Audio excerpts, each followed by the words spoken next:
What's happened, you bad motherfuckers? Uncle Joey here and Lee Syatt. Welcome to the church, New Testament. What's up, you savages? Uncle Joey here. It's Tuesday, the 8th of April. The year is moving fast, cocksuckers. What's up, Lee Syatt? I'm good, dude. Happy to see you. Happy to see you. You're looking good. You had good news last week. Yeah, dude. It's like getting into the clubs in New York. It's like my first experience trying to get past at places, and it's been a little bit of a grind, like a lot of a grind. But I got a good news from Broadway Comedy Club, so I'm excited. I'll be there a lot this month, and I'm a broken record here, but I just love being in New York, doing stand up in New York. I'm having a blast. Good for you. You sound like that song. Remember that song in the 70s? I love New York. I do. That's you. You're the new I never want to leave. I love New York. And then as you're saying New York, you get hit in the head with a stick from behind. Dude, every fucking day. Me too. I just got an email yesterday. Has it got mugged? Yeah, they got the over and under. Listen, you should put that on. Follow you one day. Take the mugging. It's going to be family. They're not going to beat you up. What do you mean? Just give them the cash in your wallet. Give them a picture of your girlfriend, whatever. Hold on to the wallet. Do people still put pictures in their wallet? Do you have pictures in your wallet still? Yeah. Fuck yeah. I've never met anyone other than you who has pictures in their wallet. A picture of my daughter on her first communion. It's like 9 years old. You got that? But don't you have the dude, the weightlifting Rago, dude? yes. I got Rago in there. Yes. That's all. I forgot. Dude, that's good. That's changed now since the phone, I bet. You're like one of the few people, I bet, who still has that. Old school. Look, if the phone goes up to 2,300, I'm going back to a can and a string. You know what I'm saying? 2,300 is what they're saying. This is just giving people an excuse to raise prices now. All you got to do is mention tariffs. Already, they're starting tariffs. Tariffs. Everybody was buying cars this week like a motherfucker, because that's it. And now your parts, if you thought your parts took long during the pandemic, forget about fucking now. Especially if you got Thank God I'm not buying shit. No. Not a thing.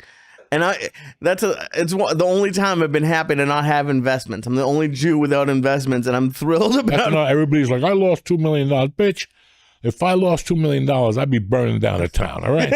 You didn't lose $2 million. I lost $8 million. No, you didn't. If you're saying it like that, I don't believe you. If you're saying it like as you throw your wife out the window, and she comes home with, I just got a new Range Rover. What? I just lost $8 million fucking dollars.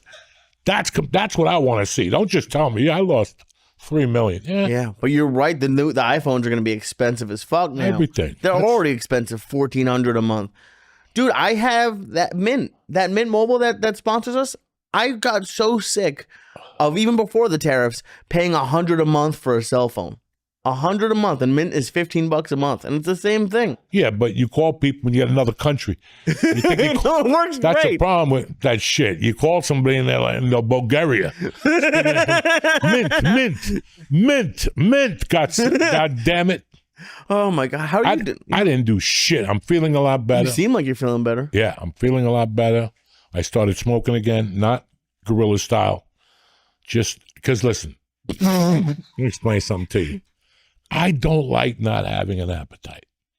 I had the control to go, you know what, I'm not going to eat that. But the worst thing is when you have to eat and you're not hungry. I feel like that as it's going down. I'm like, why am I doing this? I'm not hungry. And you're not hungry without weed? Fuck. And the edibles, listen, let's be as honest as we can with everybody. I think I'm coming to the end. I'm just waiting for something to happen with heroin. Like, what do you? Something. They put in a gummy. Like an improvement in heroin? Something, like heroin gummies, something, because that's my next level. Look, I smoked weed after 5 weeks of not smoking. I thought I was going to see the devil. It was okay. Right. It was okay. And then I've been eating, I throw down 800, 1,000 milligrams of those ABXs. I'm expecting to eat the kitchen. Right. The other night I ate 3 little donuts. The tiny white ones. Because they're disgusting too now. You don't like those? They're all fucking disgusting. Listen, donuts are done. There's no donuts on the East Coast no more. Dunkin' Donuts blows. We fucked up when we left L.A. and we didn't bring a franchise of Yum Yum Donuts with us. We should have brought a Mexican with us. Those are Mexican-made donuts. Oh, they're good. Fucking delicious, yum yum donuts. Well, because they make them fresh at the store. At the store. Dunkin' Donuts, dude, especially, I see them in the city all the time. Oh my God, have you seen what's at McDonald's now? No. Krispy Kreme is at McDonald's. They're just trying to kill us now. They deliver in the city. They have Krispy Kreme at every McDonald's. Just in the back of like a U-Haul truck, they bring it already pre-made. Last time I had Krispy Kreme, it tasted like dick, okay? Yeah. When Dean Delray, when you're coming out of fucking Irvine or Ontario, is it? You're pulling out of there. It's 11:30. There ain't nothing to do, and there's a fucking Krispy Kreme. And I go in there and get a dozen for the drive home of just the regular donuts with the glazed. The glazed. Oh my God. Oh yeah. Me and Marilyn Martinez, whoever was in the car, were like dibs 4. Fuck it. I'm getting 4 fucking donuts. That's how good. And they were warm. Ooh. Out of the fucking box. Dude, it's my favorite part about doing Mohegan Sun. If anyone asks, I'll do a free spot at Mohegan Sun because they have one of the ones that with the conveyor belt and that gets hot. Oh, that's amazing. But when it's like room temperature, it tastes like cardboard. I saw a Cinnabon the other day. Ooh, I still like those. I haven't had a Cinnabon in 15 years. I was like, Mercy, you want to go inside the Cinnabon? And she's like, hell no. Really? Yeah, no. It's like, that shit tastes like ass now. But I'll tell you what else they destroyed in New Jersey. What? The apple turnover. It does not exist in New Jersey. It tastes like dick. I bought 3 or 4 of them just to try them out. I think I threw away all 4 of them. Fuck. So what about Carvel? Carvel, you don't go to just Carvel, get a little ice cream? Every once in a while, I go in there now and I get a little cone. But the problem is, you got kids working at Carvel, and they don't know the spirit of Carvel. Every time you go in there, they just fuck it up. A bunch of kids with acne just fucking it up. There's one by my house that's a drive-through. You have to, if you want something original, you have to go in the daytime when the owner's there. She's my age. And she'll make a fucking egg cream that'll make your head blow up. If you tell her thin, she'll make it like milk. Whatever you tell her, she's dope on it. The kids that work there at night, they're 17, bro. They have no responsibility. It's, whatever they pay, $12 an hour. They don't care. The fucking pineapple has shit in it. Oh, no. You have to take the pineapple and move it around from every hour on the hour. Right. These kids it just sits there. Dude, if you're high, if you have 800 milligrams in you and stuff doesn't taste good, there's a problem. A lot of shit don't taste good. Wait till you get older. You're going to go, wow, I used to eat 22 of those. Now I eat one of them and I want to shoot myself. Your taste buds change. And I know you're half joking around, but do you get the munchies on heroin? Like when you were doing heroin, did you get the munchies? Or are you just taking heroin because you want to be fucked up? I want to be fucked up, okay?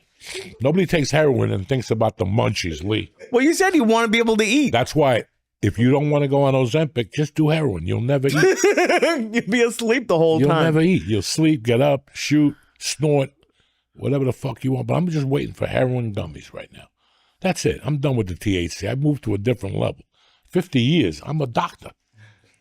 I got a doctorate in THC. What do you want from me? So, but do you think, and I know you probably don't keep up on heroin, but I would imagine now, because they were making edible gummies in their kitchen in California, like the stars. That's all fentanyl. I don't want her. Listen. You don't think they're making heroin gummies? They probably are. I need to do it from a legit chemist. Somebody who went to Yale. I don't want to do it with Nikki's uncle. No. He went to jail and he knows how to make. I don't want to do that. Okay. I want to make it legit. I want them to get China White, that shit that makes you fucking play Jimi Hendrix music when you don't even know how to play the guitar. You do a line of China White, you're in here playing like Jimi Hendrix. You don't even know. You're in here going like fucking Jose Feliciano with no eyes and shit. So, holy shit. Is Jose Feliciano still alive? He's still alive. How old? Blind as a bat. He's got to be 80 because he sang Chico and the Man song. Damn. And that was 77. So that's 23 and 25, 48, right? No, 58. No, 53. What am I thinking? 20. You said so many numbers. I don't know what. When was the last, when's the last time you were completely sober for a week? 1988. And you don't what goes through your mind when you're completely like you just hate it? It's just boring. Boredom, nothing. It's bad enough my mother died. When your mom or your dad dies, when your mom dies, the rest of your life it's like eating food with no salt on it. That's the best way I could tell people. When your mom dies, that's what life becomes. No salt. Right. And then when you stop smoking, I mean, there's positive things to it. I don't want to say I had a good time the last 5 weeks. Yeah, it seems like Things started coming out. Like, the comedy writing was horrible. The getting loose on stage was horrible. But I liked where my mind went. What was the difference? Clarity. A little bit of clarity. I had a lot of noise in my head ending the year last year. A lot of shit, And sometimes, believe it or not, that's what makes you sick. When Really? You're thinking too much about shit. And listen, I know comedians that go on the road and they don't even worry about their material. And here I am at home going, I'm going to cancel that gig because I only got 20 minutes. Just, there's so many things that I worry about that I shouldn't worry about. And the shit I should worry about, I don't worry about. Do you think that's what was fucking with your stomach, the worry? No, my daughter's getting older.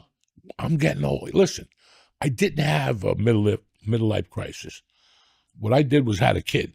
You know what I'm saying? When you're 50, you go out and chase some 20-year-old hoe, and you crash your car, and you go back to doing blow, and you cash in your 401k, and then when you're 58, you go back to your wife begging, I'm sorry, like a fucking animal. I didn't go through that. I had a child instead of 50. So I knew at some point it was going to catch up. And I thought during the pandemic I'd have to deal with shit. But I did. But it was different. After I got out of the hospital the third time, I was like, what the? I'm certified old. That's it. Once you go to the hospital 3 times and you're 60, you're certified old. Your body takes a different turn. And I have to accept that. I got to accept that. And you have to accept a lot of things that you're like, fuck, I'm not going to work that. I'm not going to go out and buy Jordache jeans and get a tattoo on my hand. And I'm not going to do that shit. Right. I'm just not going to do that and get a Corvette to prove something. But I got to do something. I don't know if heroin gummies is the way to go. Listen, Lee, you're talking to me about serious shit? Of course I'm talking to you about. I'm talking about heroin shit. That's something in the future.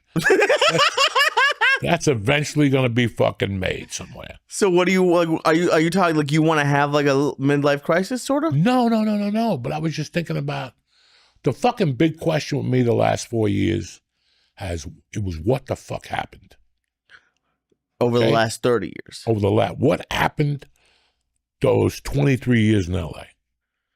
Right. How did I go to LA with a fucking horrible drug problem and leave there with a kid and a wife? You know what I'm saying? Like, it's just very hard for me to comprehend. The other day somebody came up to me and they were like, I saw you in this. And I'm like, I never did that. And I was wrong. I did do that show. Oh, really? Yeah. Like, like just little shit that I'm like, wow, I forgot a bunch of shit. And I just want to know. Well, I think that happens. What happened? I feel like that happens a lot in life. Like, thinking back, like looking back at a lot of the church clips that people are posting. I was 23 or something. And now, like, I think life just happens fast. But then, yeah, for you, like, you focus so much on just, like, what's in front of you that, like, you don't seem like you go back in your head and, like, ruminate over, like, the past a lot. Like, you just are really focused, or at least were on just, like, just in the present. Man, you have to always go back every once in a while and figure out where you went wrong, what you could do to do better, what you should have done, what you'll do the next time. That's just a part of life. That's just not. You do that? It didn't. That's just the way I don't sit there and go, I shouldn't have robbed that gas station. Okay, I did it. I'm happy. We moved on. Okay. But there's little moves. Like, you think about little things that you did that just fucking drive you crazy. Something you said when you were out one night, you shouldn't have said it. And you're like, what the fuck was I fucking thinking? Yeah. When you're on stage, you say something, and you're like, where'd that come from? You ever have that? You go on stage and you're in the middle of 20 minutes. You're having a great set, and then you just decide to just fucking say something. Yeah. And nobody catches it. Only you, but it drives you nuts. Only you. Nobody catches it. People just go, what the fuck are you saying? Whatever. That's Right. it. But you said it, and when you walk out of there, you're like, thank God George or Lee or Nick didn't say, Joey, what the fuck came out of your mouth just then? Right. So I think about that shit. I shit in a bathroom. That in my house. I put that there purposely. The bathroom. No. Oh. I didn't build the fucking house, genius. So what do you put there? I put on the wall June 8th. Not wrote it out, but when I went to do this gig in New Orleans, they gave me a plaque. The House of Blue. I don't know what it was. They gave me like a plaque. June 8th, New Orleans. I hang that in my bathroom for a reason. Why is that? Because I bombed so fucking bad that night. And I want to see that thing every fucking day and go, what the fuck was I thinking? And then I bombed, and the majority of people, African Americans, and what did I do? Start doing African American jokes in front of these poor people. And then I had to walk out in front of all of them, and they all started hugging me and talking to me. And I'm like, oh my God, who's going to stab me over that black joke? I can't believe you kept the plaque. This is what was I going to do? Smash it? If I bomb that hard, yeah, you don't bring home a lot of shit. Like you're not really like a sentimental person. Like I'm surprised if you just knowing you, if you bomb that bad, I could just see you being pissed and like throwing it away in the hotel. No, I brought it home to remind me that can't ever happen again. Fuck. That cannot fucking happen again in your life or in your next life or in the life after that. You cannot let something like that happen. And it wasn't like an intentional bombing. It was a bombing when you're prepared, but you're overconfident. You just came from the store on a Thursday night. Right. And you think you're Johnny Bananas. Yep. And you fly in and you go up there. And it's your body language. Something about your body language. This motherfucker's coming out like he's James Bond. This is not going to work for this motherfucker. Yep. And they refused. And that's the way life is sometimes. And what does that do for you? Like just remembering it. Not to do it again, Lee. Fuck.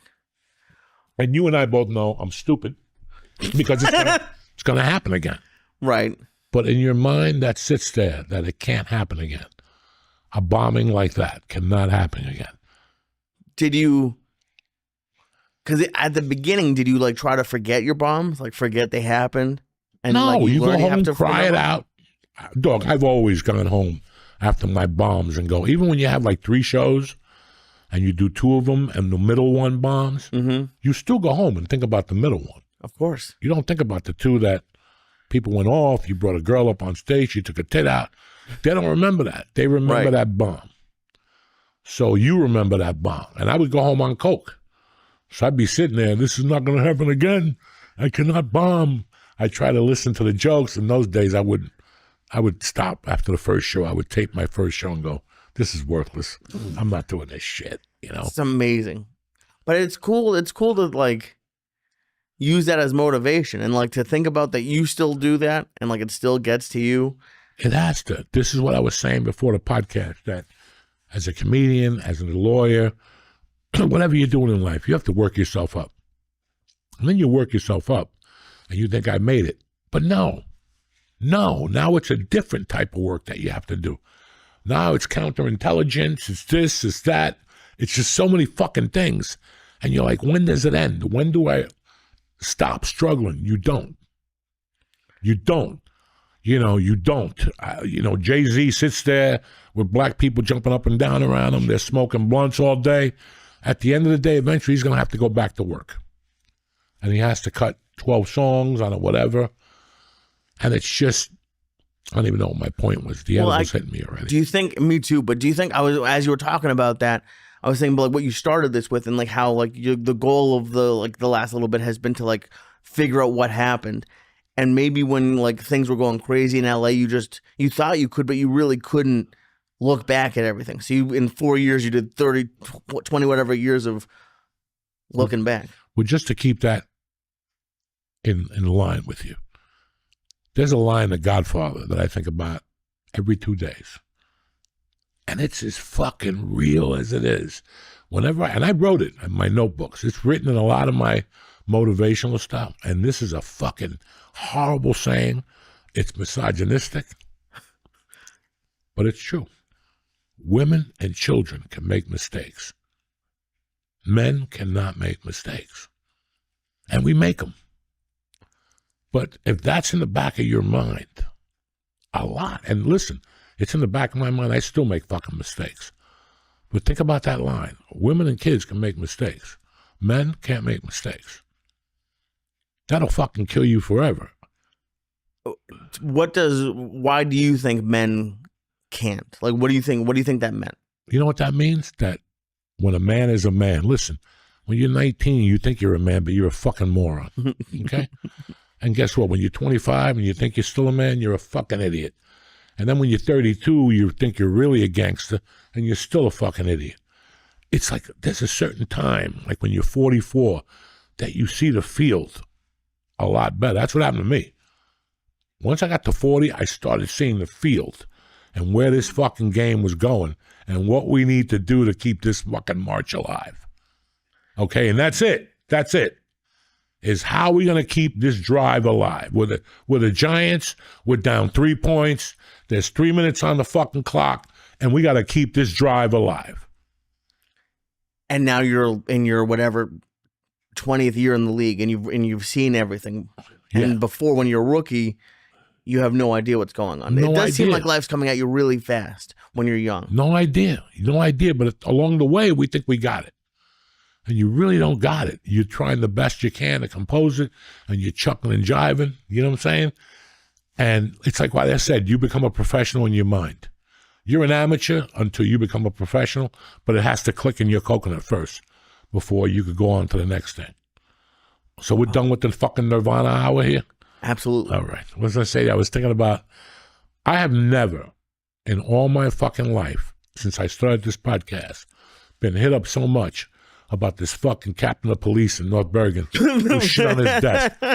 I have never been hit up so much of people going, and then I guess the lieutenant got a DUI in Bergen County somewhere or something like this.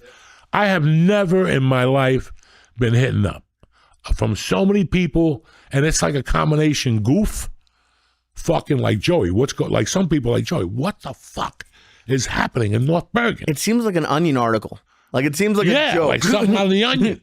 And, every 3 days, a building gets hit in North Bergen, a dump truck goes into Target.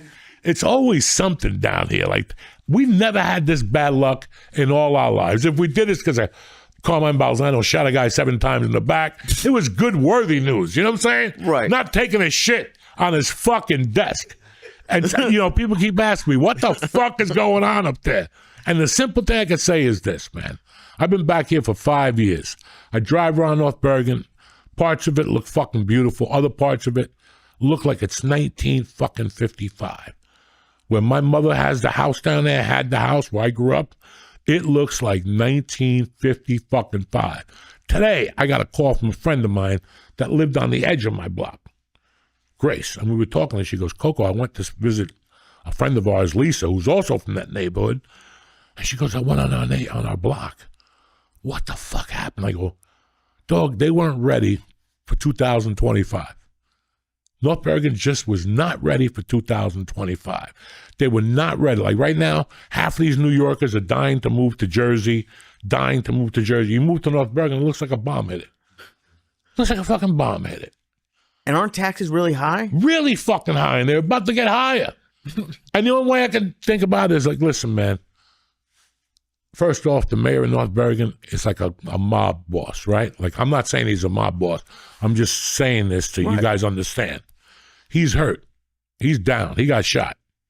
All right? He's like Vito Corleone. So when you have Vito Corleone shot, you got all your underlings trying to figure it out, and none of them, I don't think any of them really have to fill that void. I really don't. I look around this town, I go, I don't understand what happened here. I grew up with, this town was fucking straight up gangsters. This town was straight up gangsters, man. My 8th grade teacher was coming on the show next month. I swear to God. He went to fucking jail for murder for 13 years. 8th grade fucking teacher. Before or after he was your teacher? During. The fuck is wrong with you? He was the mayor of Weehawken. Up the town from when we taped. Jesus. So we were raised here by fucking pseudo gangsters, and they stole. But everything looked up to date and everything looked great. I look at towns surrounding, like I went to Jersey City a month ago. Looks like a fucking new city up there. Fucking Jersey City is gorgeous. Yeah. You know, I come up, I get lost sometimes, and I end up in Hoboken. Fucking gorgeous. And then you come to North Bergen, and there's all these Puerto Rican vans and stopping on Kennedy Boulevard. I mean, it's just, you know, I don't know. I don't know what the future is. But why did he shit on the guy's desk? I don't know. I'll call him tomorrow. I'll call 911 and ask him, hey, why'd the fucking chief of police shit on the fucking desk? That'll fucking baffle them. Like, they'll sit there like, I don't know. Hold on. We got to get... I bet they've gotten a couple calls about it. Yeah. Can you imagine? Have you ever wanted to do that to somebody? What? Shit on their desk? Yeah. No, but I shit on a kid's box and put it in his drawer. In jail? Yeah, I shit in his cheese box. Yeah, put an American flag on it and fucking the welfare cheese.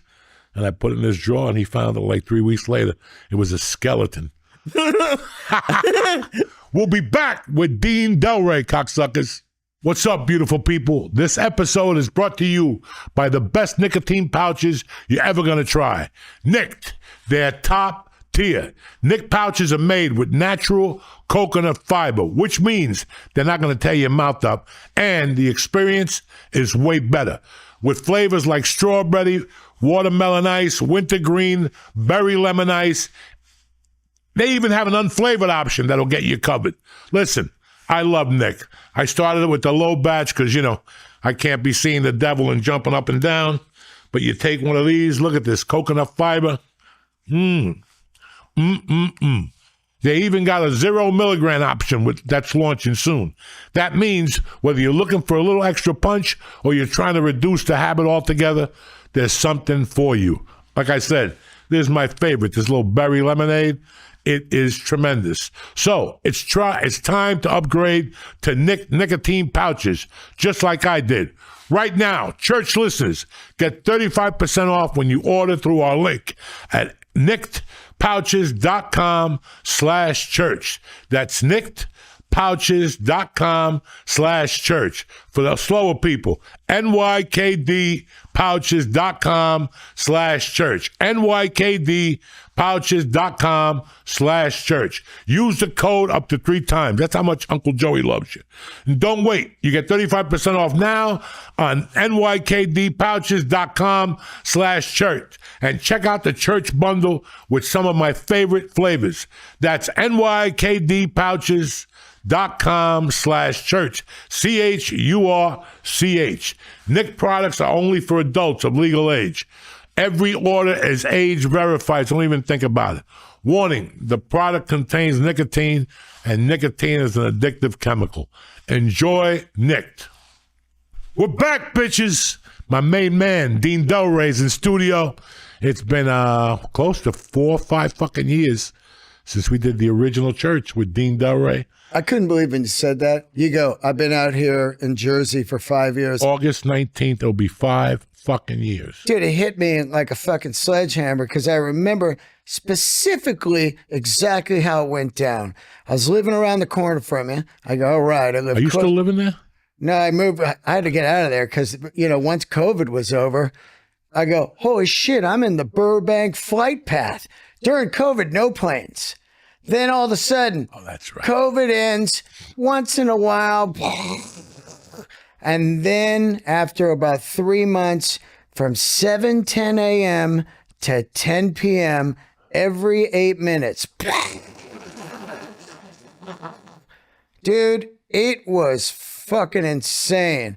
And I was like, that's why Joey's on the edibles, because he can just pass out through those fucking planes, because you were getting that too. I never heard him. I never heard one. Shit.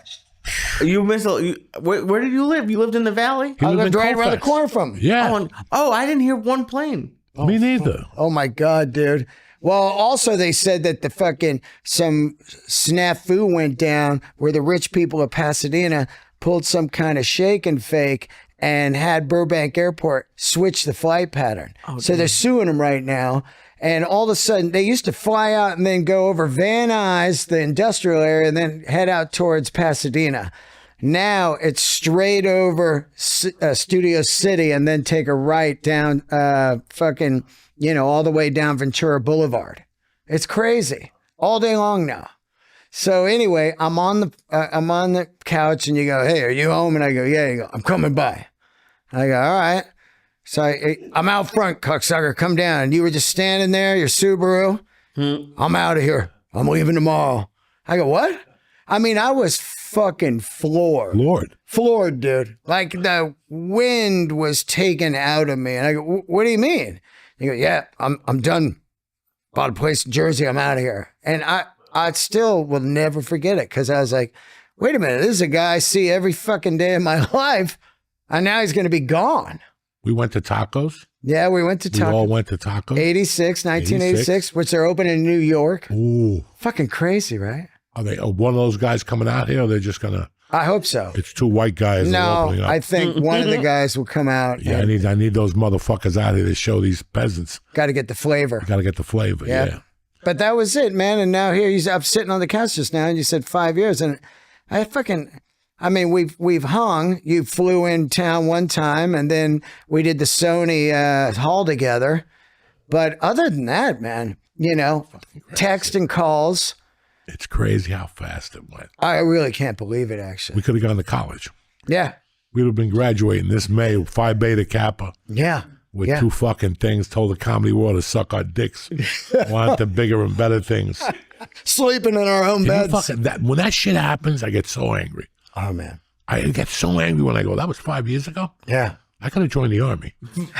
I could have been out right now with insurance and benefits and fucking a new haircut. No, I'm wasting my time in South Jersey. Also, you could have been dead. Yeah? I'm telling this bit right now. I'm at this age where I go to a big party. I just went to one of Jerry Cantrell's from Alice in Chains. I'm looking around the pool. The sun's out. I'm like, oh, I'm at that age now. A couple months. They go, yeah, Steve died. You go, I just saw him at Jerry's party. That's the age we're at right now. No right? Shit. No shit. Yeah, it's fucking scary. No shit. I just saw him is going to come out of our mouths a lot in the next couple years. Dude, why does everyone over 60 talk about dying all the time? Because Roundup in the soil. All the time. Everything's poison, man. It's even 50. When you guys start turning 50, all you will talk about is dying. Yeah. Listen, it's a reality. Yeah, but you don't have to talk about it every day. The thing, when you're 20, you could wake up and go, I'm going to die, whatever. Yeah. But and then you hit 30 and you're like, I'm living like a doctor. Then you hit 40 and you fucked a chick with AIDS and you didn't get it. And then you just start going down the ladder and all of a sudden one day you go, I'm lucky. But eventually I'm going to fucking die or something. Yeah. And now you start doing preventive shit or whatever. You start going to church. You don't curse. Start going to church, those guys, man. Boy, do they find God quick. Oh, one bad misdiagnosis. Quick, we think it's a stroke. You're like, oh, Jesus. And in the church. When you're 60 or 50, you want to live. I mean, who doesn't want to live? God, yeah. But then you start looking like there's a couple 80-year-olds that do everything. Somebody was telling me the other day that their 83-year-old still works, their father. They do everything. And some 80-year-olds can't get out of their fucking wheelchair. Yeah. Or can't get out of their bed. So it's a card you're taking. So instead of taking that card, do something about it. Start getting ready for that age. So you won't fucking be a mope. You have to go to the doctor now. And it's so weird to get older. And dude. And you still think you're so fucking invincible. And you're really not. You cannot. Like, I went to a New Year's thing and people were doing coke. Oh, my God. Okay? Wow. I was watching them do coke, and I'm like, I couldn't handle. I couldn't imagine a fucking line of that now. Just your heart alone, that dum dum dum dum dum. That's fucking scary. When you're young and you're like, ride it out, you're hitting some wild turkey, trying to come down a little bit in the corner. Imagine you're 60 and you do a fucking bump and you're hoping it doesn't have any fentanyl. You're asking the guy, this stuff's cool, right? And he's like, yeah, I think so. And you're rolling the fucking dice? Can you imagine being 65 doing a lot of coke and dying from fentanyl? Nope. And you were running a marathon last month and you're like, God damn it. Yeah. I just saw him at Jerry's party. I just saw him at Jerry's party. That's going to be the callback of my set this year. Holy shit. It's so insane how you look at that. Like, listen, I'm going to be honest with you motherfuckers. On the way up here, there was a little bit of traffic, and I'm trying to get around cars, and I made the biggest mistake. Yeah. I put on Judas Priest, Hell Bent for Leather, the album. And like song 3, I thought I was going to crash the fucking car because there was just too much going on. Yeah. Guitars and cars and people yelling. And I'm thinking about Alfred when he fucked a hairdresser in Chicago and he busted his O-ring and his ass. Did you read his book? Yeah. Oh, my God. Whoa, what a book, huh? Oh, my God. He lays it out there. Dog. And I always liked him. I didn't care if he was gay. I don't care. I knew he was gay the first time I laid eyes on him. Dude, you and I are from cities, and you saw, especially San Francisco, I saw guys all day long, the denim with the chaps and that hat. When you got that leather hat on, we know what the fuck's going on. You don't wear that hat unless you're out ass chasing. You know what I mean? That hat. And it didn't bother me ever. I was like, this guy looks fucking badass. He's out there full leather, gay daddy, and he's looking at the metalheads going, if you only knew, you know? If you only fucking knew. When I knew he was gay the first time I saw him because he had a whip. Yeah, he had that He whip, came out remember? with a fucking whip, and he's whipping the fucking floor. I'm like, oh, this guy's a great gay guy. Yeah. He's a great fan. He must be great at parties. He's unbelievable singer, man. He's still right out now. there. Oh my God, come on, dude. Still out there. I had him on the podcast, Joey, and I was telling somebody a couple days ago, Brian Slagle, the owner of Metal Blade Records, he has a metal podcast. So I chose my song was Screaming for Vengeance. But I was telling this story. I interviewed him, and the most professional guy I've ever seen. Every couple minutes, he uses your name. So you'll be talking, he'll go, you know, Dane, the first time I saw Zeppelin, Dane. He'll use your name, fully engaged, man. And for 2 hours, just your name, he remembers shit. He's not punching it at all. And this guy's like deep in his career. He could be like, who the fuck is this? I'm on a TV screen. You know what I mean? But no. Killed it. Well, that's part of being a singer, that articulation. Yeah. That's why I always said, if you're a comic, you got to watch singers because they're doing the same thing we're doing without music. Yep. They're getting to the fucking audience. And if that's what it takes, but it's just, I don't even know what we're talking about besides Alfred. He's my favorite. Like, okay, I was talking about metal singers. So I love Bon Scott, of course. We know I love Bon Scott. But when you get down into metal, you got Bruce Dickinson, Iron Maiden, right around that time, right? 82, Number of the Beast. And then you have Rob. And when you listen to Rob, how fucking crazy he is on that live record, you just go, it's Rob. That's all there is to it. Victim of Changes, Sinner, Green Manalishi. That's a great fucking album. Unbelievable. I still listen to it from time to Unbelievable. time to lose my fucking mind. Oh, Unleashed in the East. So I went. It was so intense in the car. I had to switch to the Smiths. Oh, the Smiths. I had to switch to the fucking Smiths. I was like, and I'm thinking about you when I'm listening to the Smiths. Yeah. Because there's something a lot of people don't know. When you're raised in a city, you know, you just go for a beer. George is gonna laugh. You just go for a beer. Then one day you move to Colorado, and you move to a college town like Boulder, and they have beer, and then they have 3.2. Yeah.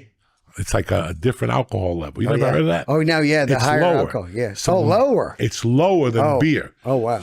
Near 18 beer. to 21. Was it called Near Beer? No. Budweiser made them. Oh, wow. All those companies had it. 3.2 beer. Wow. And they sell it. They used to be a club called Pogo's, an 18 to 21 club. And I remember, I'm driving, listening to the fucking Smiths. Yeah. And you don't know what's objective in your memory. Yep.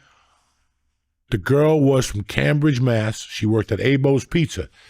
It was Abo's Pizza, a driveway, and then downstairs was Pogo's. This chick was so fucking hot. I had just moved to Boulder. I hadn't met Kathy King yet. Within 2 weeks, I already know where to get a package. I'll never forget this. Like only I could. It was all weed heads, but one of the weed head goes, I did coke last night. Well, can you get some? He's like, yeah, 50 a fucking half gram. All right.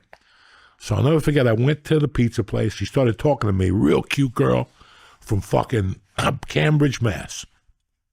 Forgot what her name was. First girl, like maybe the third girl I met in Boulder. We're talking, and I go, what do people do around here? She goes, well, I'll be at Pogo's tonight if you want to join me. I'm like, bitch. I went home, took a shower, and I saw my buddy Ed. They gotta get me a half gram of coke. I went to that thing. She's surrounded. She's an East Coast girl with strength. She's got like 6 gorillas around her. And I went in there like Carl Hall with that half-gram package. That bitch went to go. She was ready to go when she saw that little package. Travolta style, staying alive. Fuck yeah. Just not even, split the line. No conversation. Excuse me. She saw that pack, and then you just turn around and start walking, and she walks right behind you. And I dated her for like 3 days. Then I don't know what happened. Yeah, like 3 days she came over. That was fucking insane. That I still remembered about 3.2 beer. And then this motherfucker goes to a party one night, and he takes my weightlifting gloves to Pogo's or some shit. And I go, where's my gloves? He goes, I think I left them at Pogo. I was going to fucking strangle him. My fucking weightlifting gloves. He thought he was Rob Halford. He's going down there. He's coming in as the dice man. Oh, Yeah, he's got the gloves in. God damn it. I don't even wear those gloves out. That's embarrassing. Dude, I was just in your bathroom, and you got the fucking king on your wall in there, Kelly Leak from Bad News Bears. I didn't put that up. Oh, let The me tell you, artistic man. director did. That fucking guy, man, and that movie is just a He's great. masterpiece. Yeah, that's a great movie. Come on, man. Then they tried to remake it, right? With Billy Bob. Bob. Yeah. Billy Bob's a bad motherfucker, Oh, I love him. but he's not the bad No, news. he's Sling Blade to me for life. Yeah, but he's good on this oil show. I heard he's killing Hey, what else is a good show? Mobland Mobland. with the London people. I heard that shit's great. Fucking Helen Mirren, dog. Oh yeah, she's She's amazing. the sexiest old lady. You got to see her in this show. Oh, she's fire. She has a leopard top on, Yeah. a leather skirt. She gives her grandson. The grandson says to her, "Mammy, I wish I had cocaine." And she goes, "Well," and she goes in her bra last night. She takes it out. I'm gonna have a little taste for you right here. Whoa. Who gives their grandson cocaine? Granny finger. Helen Mirren isn't even a bad motherfucker. Oh, I love her. She is. She's past that. Yeah. Like that's Denzel Washington. She's Like, legend. Helen Mirren is up to like, because then I watched her on 1823, 1923. Oh yeah, yep. And she was shooting motherfuckers last night. The Western one. Yeah. Oh, that's a great show. Yeah, yeah. In fact, I got the other hour to watch because it was a long one last night. But that's what I'm watching. What are you laughing about over there, Tricky Dicky? I don't want to. I think it's Helen Mirren. Who? Helen Mirren, That's her name, right? not Myron. Myron Mirren. Yeah. You know who I'm talking about. Yeah, She's an old English chick. I'll That's tell you cute. a crazy story, Joey, about her. She was up for an Academy Award about, I don't know, maybe 8-9 years ago for something like The Queen or something. She did some movie I saw, and she was fucking fantastic. So every Sunday morning, I would go riding with Mike Beach, the actor. You know, we did this movie together. So after that, we became really tight. We'd ride every Sunday morning. So we went to that Starbucks on Sunset across the street from the Griddle. At like Yeah. The hamburger place. Next Right, to it. exactly, right there. So we pull in at like 7 in the morning, and we're going to get coffees, and then we're going to ride out Sunset to Malibu. And we park, and it's Academy Award Day. And this car pulls up. She gets out. It's like a limo, like a black car. And she comes walking towards Beach and I hit Beach like, holy shit. She comes up. She's all, gentlemen. I go, you're going to win tonight. And she goes, well, thank you. And she fucking won. And Beach and I were like, hell yeah, we saw her this morning. You know, That's a amazing bad bitch. story. That's like a Hollywood type of story where you run into people, you know, like, did She's that the real happen? deal. Yeah, She's she the real is. fucking deal, man. Oh my God, I love her. I love TV show. I love what like now for like 2 months there was nothing. Yeah. And now we got something again. I'm excited because now then the mayor of whatever will be back. Mayor what? Oh, that's my movie. Oh, That's my TV show and shit. I still haven't watched TV in like 16 years. Really? You still gave up? 3 shows: The Wire, Sopranos, Breaking Bad. Those are the shows I've I'll seen. tell you what, man. I hear it's great out there. Yeah, it's pretty good. Now. I hear it's good. Finally starting to pick up, but I've watched The Wire twice this year. Oh man. In a year, I've watched the Yeah. series. It ended. I gave it a week. I'm like, I got to go back. Oh, it's fucking. I got to go back. I don't understand. Phenomenal. It is some type of show that, listen, I love The Sopranos. I had The Sopranos on a couple days ago just laughing my ass off. Yeah.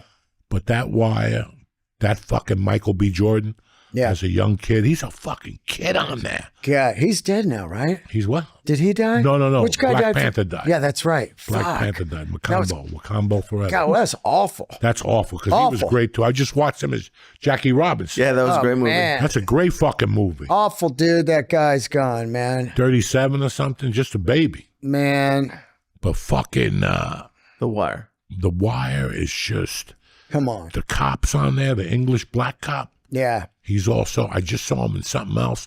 They have a bunch of people from The Wire. Dominic Lombardozzi, the detective with him, just the gay cop.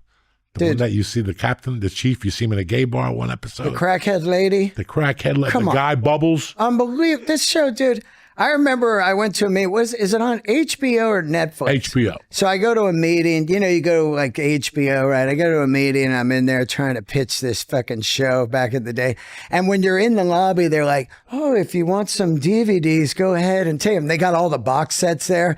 I just brought down a fucking like duffel bag. I'm like, all right, I got The Wire. I got The Sopranos. I just grabbed them all, you know, and just fucking would sit home and watch that shit on the weekends on DVD. Back when you had the player, you fucking put it in I the... still got my DVD. Fuck. Fuck yeah, because I told my wife, we have over, I don't know how many goddamn movies. Yeah. I got a ton of movies. Oh my God. I'm on the Criteria So do you. channel I now. have thousands. Thousands. Really? Thousands? I At your used to place now? They're in my mom's place right now. But yeah, I would go to like a place and get used DVDs all the Yeah. time. Yeah. Newberry Comics for people like in or Amoeba? FYE. Amoeba. Oh, Amoeba for sure. Amoeba. I would go, dude. I went to Amoeba and buy like 12 at a time. Yeah. because they're like $4. I Yeah. stopped going to Amoeba, guys, Oh, yeah, why? because the money. you Oh, it's a spend in there. demon. You go in. Oh, it's The money amazing. you spend in there is absurd. And then you buy shit you already have. You buy. How about that? How about when I cleaned out my office? Me and my daughter took out 11 albums that were doubles.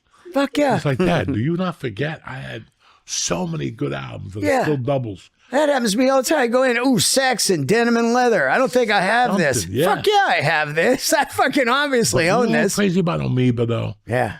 I was looking for a particular album, and I went online. Everybody had it for $100. Yeah. I went on Amoeba, and it was $6.99. I became a fan after that. Oh, yeah. The owner lives in my building. Yeah, that's crazy. I run into him. I couldn't even believe Are they still right there? Yeah. On Sunset Boulevard? No, they moved. Yeah, they moved to a new place right across the street from the theater. Not I haven't been to it yet, but I know they moved like right you around know, when we left. You know, Frolic Room where you just fucking pound the Stoli Collins for $3. Yeah. Fucking get DUIs. Right across the street from there. What's the theater next to it? Like Seinfeld sometimes does big runs in there. They do Broadway plays. It's right there on the corner. It's beautiful. Arclight? No, That's a different one. Next to the Fonda, kind of, you know, I forget what. There's Pep Boys there, and then there's that theater. Yeah, I know what you're talking Yeah, it's a famous theater. I forget. They do like plays there. But yeah, man, they moved in there, and it's real nice.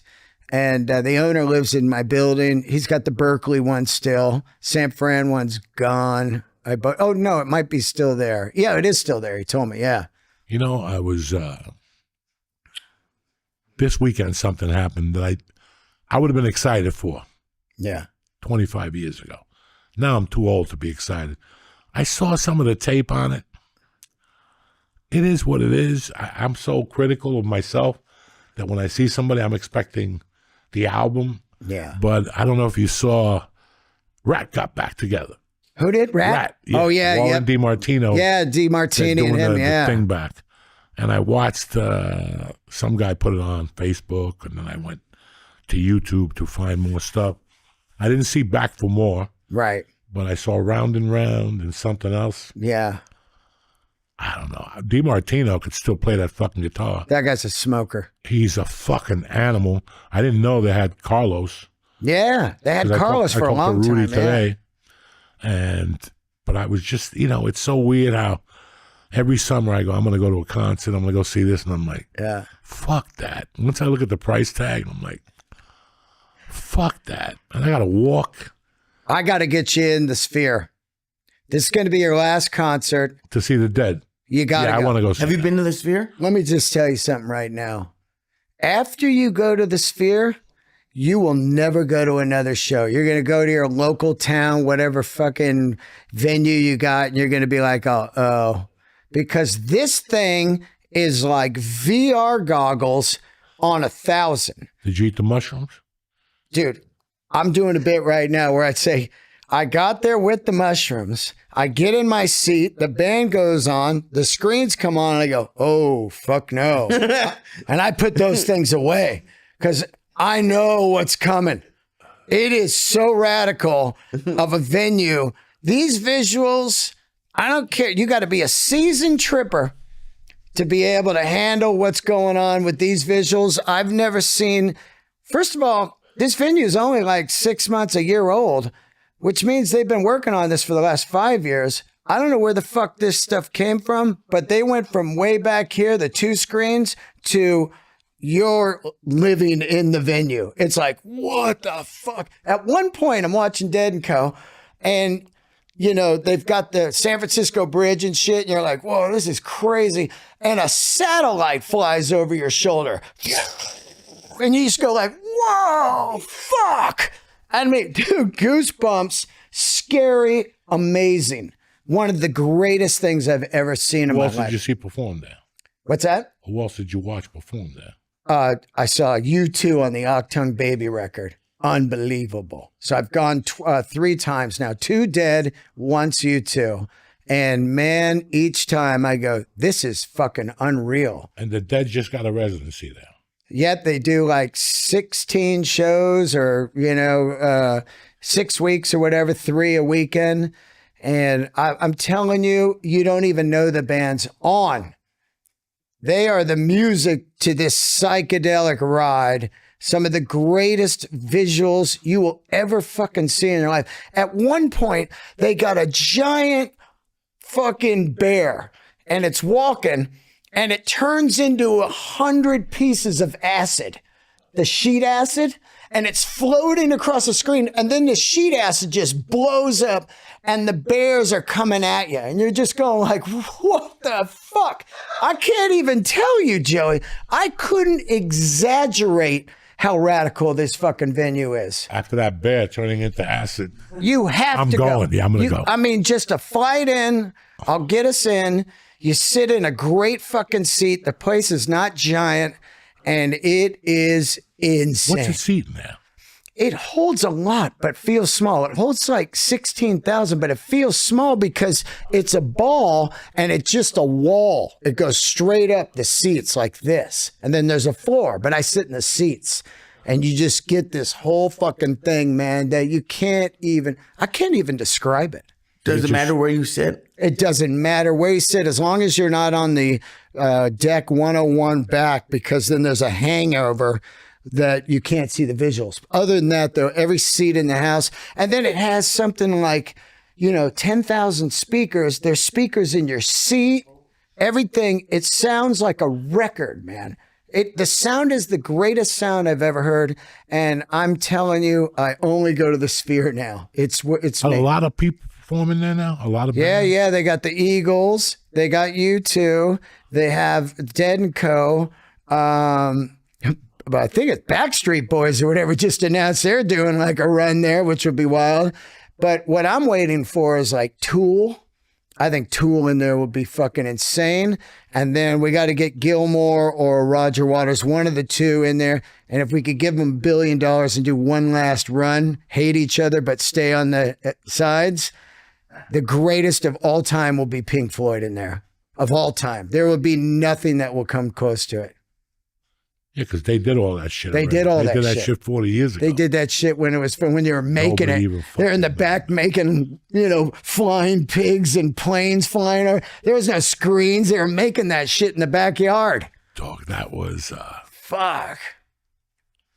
It's crazy how they did that.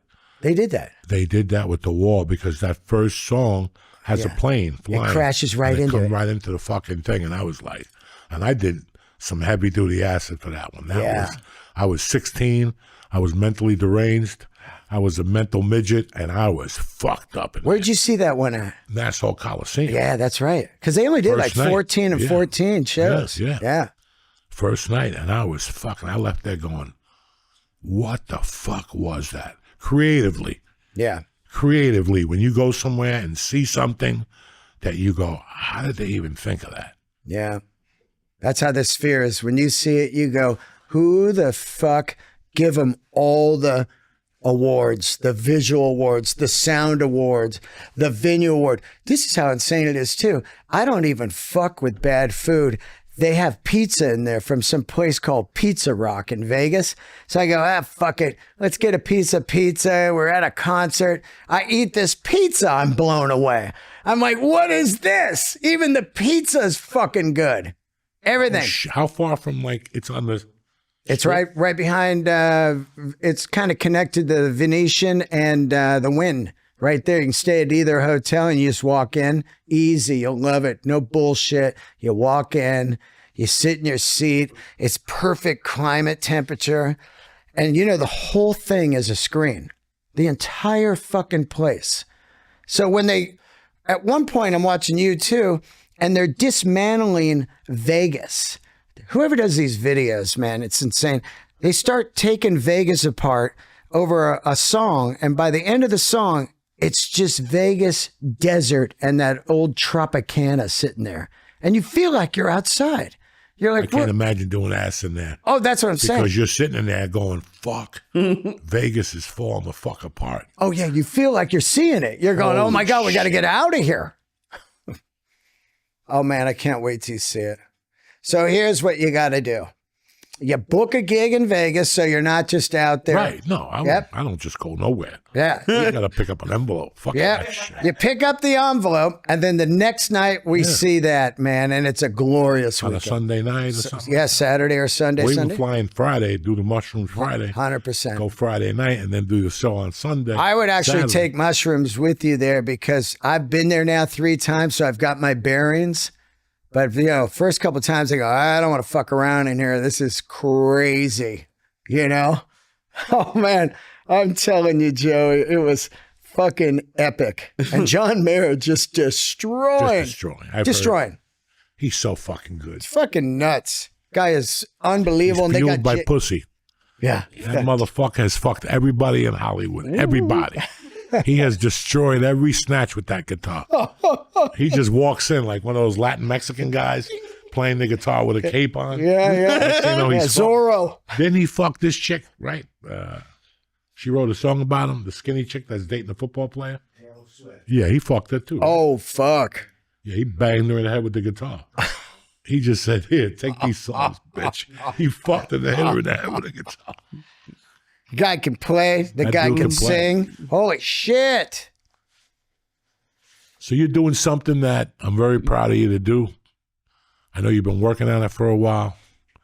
It's your new special, and you got a bunch of symbols surrounding it. I mean, this is just, it's great for you that you're doing this and how seriously you took it and the sets. And, you know, there's not a lot of people that work with like you, Dean. There's not a lot of people that are out there working like you. And when a person like you with your attitude has that type of animalism, shit doesn't really bother you.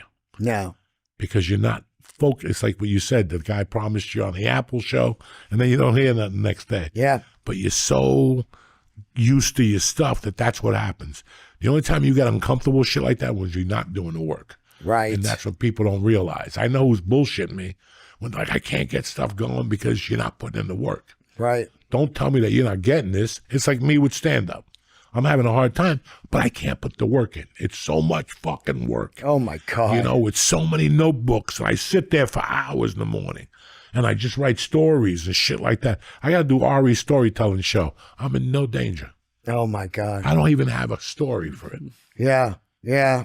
You know, nothing has happened exciting in the last 5 years. Oh, fuck. Do you know what I'm saying? Except my daughter hitting a double or something like that. You know what I'm saying? Like, there's nothing exciting. But that's a fucking story, because here's the thing I think is interesting about you right now in this thing, and I try to convey it on stage also, is like, this is funny because you've been this tornado your whole life. Tornado. And now you're like, hey, fuck all this. You know what I mean? I just want to watch these Little League dads fight.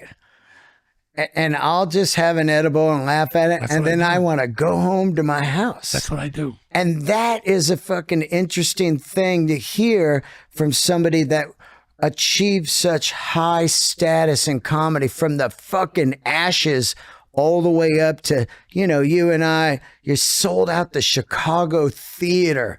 You got specials, you got a book, you've been on TV. So it's cool to hear that side of it, like, get fuck all, I just want to do nothing. You know, there's something funny about I want to do nothing, and it's so hard to do nothing. Dog, I get up in the morning and I try to like be like Johnny CEO, you know, like Johnny CEO, and it just ain't working no more. You know what I'm saying? It just ain't working. I used to wake up like with this fucking voice in my head, like you're gonna go out there and make people suck your dick today. And I go to Facebook, I'm like, I'm not even gonna write it on there. Yeah, because they're way beyond that already. They're still fucking in the woke world. Oh my God. yeah. Can you imagine that on Facebook today? That would set Facebook on fire. What's that? That post, the people on Facebook are like old, like, I don't think they could handle that today. What's that? You saying like get ready to have the day suck your dick, like all that I stuff. used to say it all the time. I know you Yeah, used to. Yeah, I'm saying now. And I can say it now, but the only thing they don't let me say on Facebook is like, I'm in the mood to stab a motherfucker. Oh my God. Don't write your letters. You can't use violence on. What the fuck? Yeah, you're suspended for 2 weeks. High school That's what shit. happened to me. I stabbed 3 Puerto Ricans, suspended for like fucking. I'm like, fuck, you can't even stab a Puerto Rican. That's just a saying, man. But it's so weird how. Listen, and I've said this for years, I've tried to duck it. Dean, when I went to the Comedy Store and I sat on those stairs Yeah. and I said goodbye to the building Yeah. and I rubbed my name on the wall, I knew. Yeah. I knew that this was going to taper off because that was my bread and butter. That was the nucleus for the last 23 years. That was home base. That was everything. That's the cocoon. And when I wasn't there for those 6 years, I improved, but not really. Right. I wasn't doing much. It's not till I went back there in 2014, and then when you're around those type of people, you grow. Oh, you know? yeah. You got to rise You up. grow quick. You got like a month. You got to follow Delray. You got to follow this one. Yeah. Once you learn it, now you got it. And once I got on that plane and I said goodbye to the store, I always knew it was going to be weird because in my mind, I knew I wasn't in the major leagues anymore. Yeah. I'm in the major leagues in my heart, but in my mind, there's no way, you know, I'm in that level of people will never understand those 4 years at the Comedy Store, the last 4 years for me. Incredible. I always looked at the first 4 years as my college, but it really wasn't. It was the last 4 years where it became like you had to go up there on your fucking A game. Like 4 espressos, fucking 2 joints, an edible. Like I had to have a plan to go up there. It was my A game. You didn't know. Yeah. You didn't know what was going to happen. I still remember getting angry up there, like motherfuckers dropping in. You want to drop in, bitch? Oh, yeah. I'm going to make your life a fucking living nightmare. I'm going to show you why you got to work it in this bitch. And they would leave. You know, I just saw that Judd Apatow made a comeback 3 years later after I buried him at that fucking store that night. And then he started going to Largo with all those Largoians, you know what I'm saying? You know. And the other night he went back. He was looking around, I heard. He was looking at the lineups, making sure the boys are fucking, the gangsters weren't in here. He don't like that. He don't like following that heat. Well, it's a different animal. When you were coming up, it was, and when I started there 15 years ago last month, I tell people, you don't understand the hazing and the radicalness and the brutality of you've got to kick ass. You can't go up and go, where are you from? What do you do for a living? You can't do any of that shit. Are you married? Listen. Somebody pull you aside and go, what the fuck are you doing? Yeah. It's like. It's a different machine now. And, you know, there's guys like me and Hinchcliffe and Gerard Carmichael and Melissa Villasenora, Tony Baker. These people, when I started, you know, you're just there till 4 a.m. You didn't leave because if you left, they were like, that guy doesn't want it. 4 a.m. 4 in the morning, yeah. Yeah. So You walk the Pink Dot, yeah. get a sandwich, and walk back, and then sit there and talk to Eddie Griffin about how Bruce Lee fought 100 samurai the night that he died. And you got to sit there and go, wow, this is interesting shit. Yeah. How many cocktails did Eddie do? Fucking hysterical. It reminds me of when I stopped music when you told me that story, because I thought about it. I talked about it on my podcast yesterday. 2 days ago, Genghis Khan announced that they were closing after 40 years. No. 40 years, dude. And you and I know it well. Done I used to comedy. stand up there. Exactly. They had a good egg roll for a while. They had a great pot sticker. Yeah, they had a good egg roll for a while. They got good parking. Yes. And a cool little room on the side. Genghis Khan is going out of... So check this out, Joey. I play music 25 years. And on the last 10 months of those 25 years, I did a kind of a world tour, playing all over America and Europe and stuff. And when I came home, I was like, in my mind, I was like, this is kind of it. People aren't buying music anymore. They're downloading it. CDs aren't selling, And so I get booked at this gig at Genghis Khan. And I get in my Dodge Super B and I put the acoustic guitar in the trunk and I drive up and I walk in and it's packed. And I go, oh shit, yeah, it's packed. And there's a girl on before me, like a pop girl. And as soon as she's done, the place empties out. And I'm next. And I go up there and I'm playing a 10-song set. There's people texting, they're talking and shit. And in my mind, I go, this is it. I'm going to count down these tunes.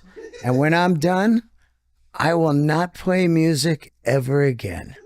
So I was like Burr on that thing. 10 more minutes, blah, blah, blah, blah. 7 more minutes. I was like 5 more songs in my head, 4 more songs. And when I got to the last song, I put the guitar in the case, put it in the trunk, drove the Super B out of there, and never played music again other than the Bon Scott thing once a year. But it's amazing how quick people just forget. They're not like, hey, where you get, a couple weeks ago, when's your next gig? And after that, it kind of goes away and you're selling Harleys in the valley in the 114 degree sun. Having some guy go, pull the blue one out again. I want to see it in the sun. It's like, motherfucker, it's 117 out and your wife ain't going to let you buy this. Get out of here. So when I got here, I was looking for a job. Yeah. Like during the pandemic, Yep. I was close to get a job at CVS, stocking shelves by my house. Whoa, really? Doing what? Stocking shelves. Whoa. I was like, but then I realized nobody would hire me. Yeah. Yeah. I couldn't get hired if I fucking wanted. Thank God for that felony, huh? No, well, the felony and, people like Joe, if you come to work here. Oh, yeah, you'll get mobbed. It's going to be mobbed up here. Yeah. We'll make money, but then when you're not here, we're not going to do nothing. So yeah. It was like. But also people are like, aren't you Joe? Hey, can I get a photo? Yeah, that's the reality of it. Oh, Like, my I was God, like, how can I get a fucking job in a warehouse?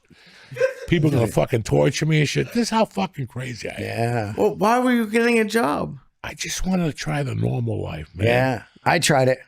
It sucks. It's just like The Godfather when they go, I'm out, and they pull me back in. Because there I was. I did music 25 years, and then I go, I'm going to sell Harleys. I need health care. And then the Tarantino people come walking on one day out of fucking nowhere, and they go, hey, we need an advisor on this biker film. And next thing you know, I land a role and advising on Hell Ride, and then I start doing movies and then comedy. So it was like, what the fuck, the weirdest way to get into comedy. The long way. But it's crazy how I was like, you know what? Something's going to happen. Yeah. I'm going to buy into a weed store. Somebody will have a fucking hot dog business. They need a partner or something. Nothing's happened.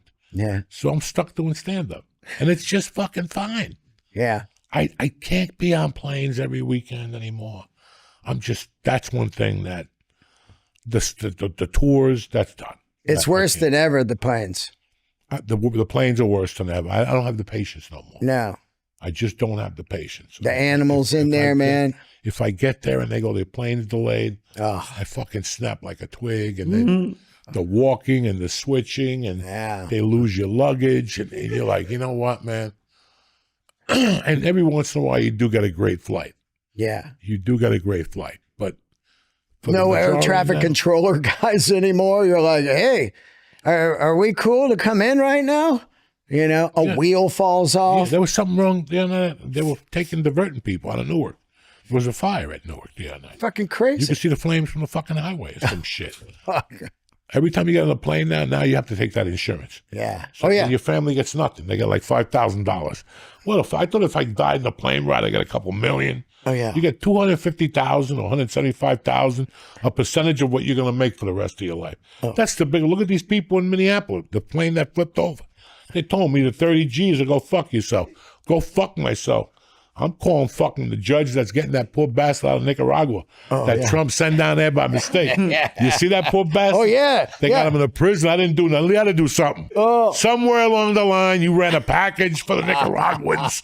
You did something for Valle del Norte, whatever that gang's name is. I don't know what the fuck their name is. Oh, my God. Noriega. No, the other fucking guy that, Trump just sent back. He iced some people, right? He sent back a bunch of Venezuelan gang members. Well, he took this dude that was like a UPS driver in Minneapolis. The judge told him he's got to be back by Monday. And they're like, listen, that ain't going to happen. That prison holds like 40 G's deep. By the time they find him, he's been raped already. God knows what's happened to him. You know what I'm saying? Yeah, we got some crazy times. Really? He's staying? Yeah, because it was on 60 Minutes last night about the tattoos. Yeah. And how they found this guy had a flower tattoo over a crown.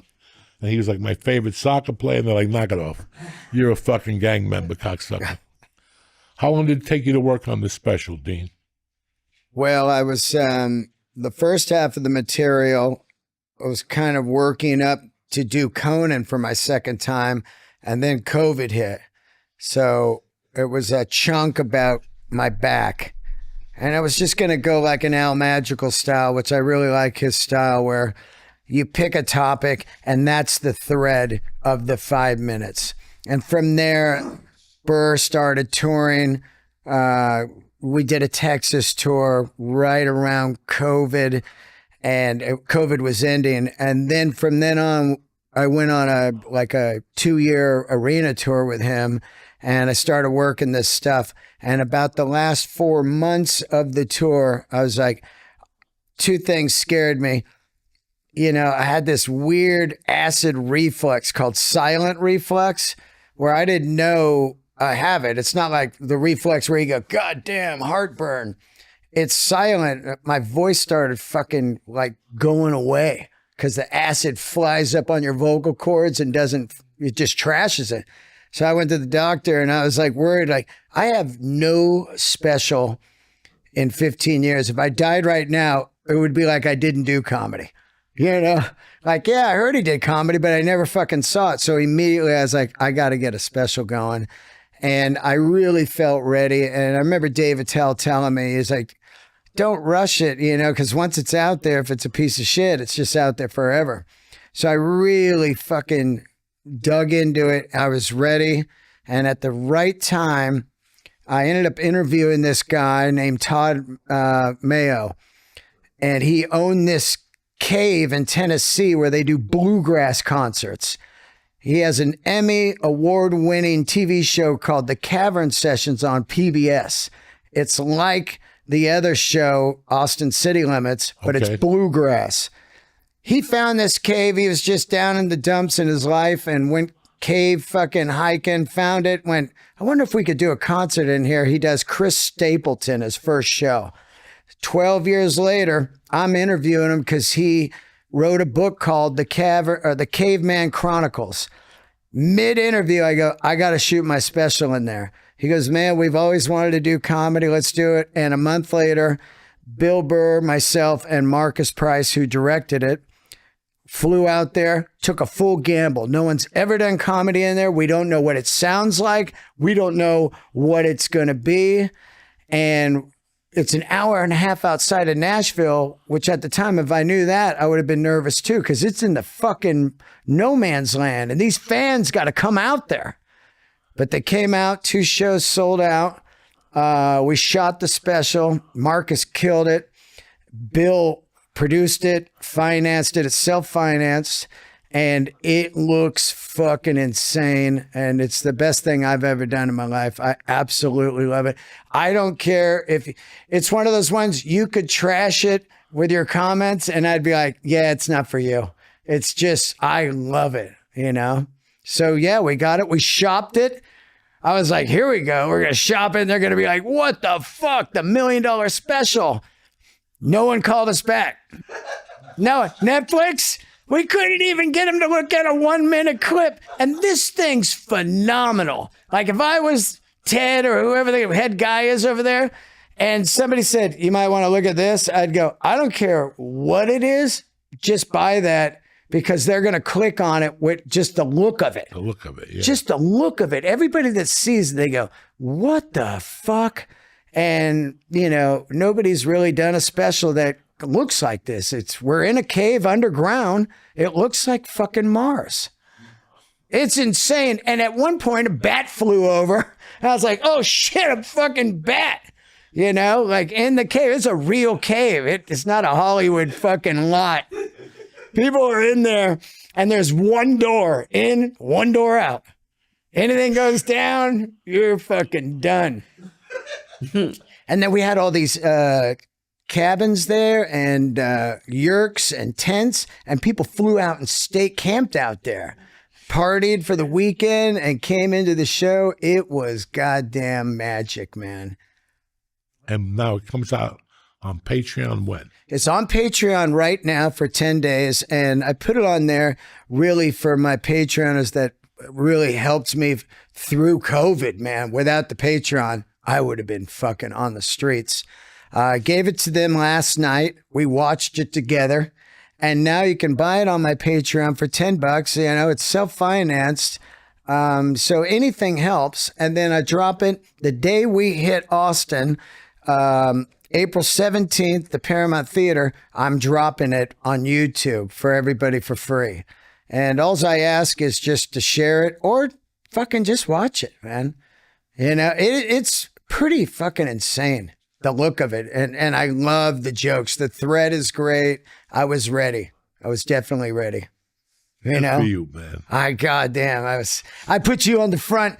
The intro has all these photos, the people that helped me in my career. And if you stop it, it's kind of cool. You can stop it like a slot machine and see who comes up. Like Joey, San Francisco, when it was fogged out and I had the headline for you while your flight was stuck. Oh, shit. That's right. Yeah, that comes up. Right. Then you and I in the Comedy Store hallway the last week before you left. Boom, photo in there. I put everybody in there that really meant a lot to me in my life and my career. And then I dedicated to my mom, who passed away a couple years ago, who didn't get to see this, unfortunately. But, you know, Marcus Price, who did the recent Keith Robinson special, he directed the shit out of this thing. And he's in a cave. He doesn't know. It's not like we're all in a cave. Like, what do? I think you just get a crane and fly it. You know, we had a crane in there. It was fucking flying over the people. It looks cool, man. You saw some of it, right? Yeah, it's really crazy how, I don't know what's going on in the special world anymore. Yeah. Some they buy, some people go on YouTube. Yep. It's, I mean, they didn't buy like Joe List. Yeah, but these guys are inspiring to me, you know, like a Sam Morril or, you know, Tim Dillon, all these guys that put them on and they blew up. Shane, you know, these guys put them on and then they blew up and then people buy it. And it reminds me exactly of the music business right now. The music business just sits back and they look around at like, this guy has 10 million followers.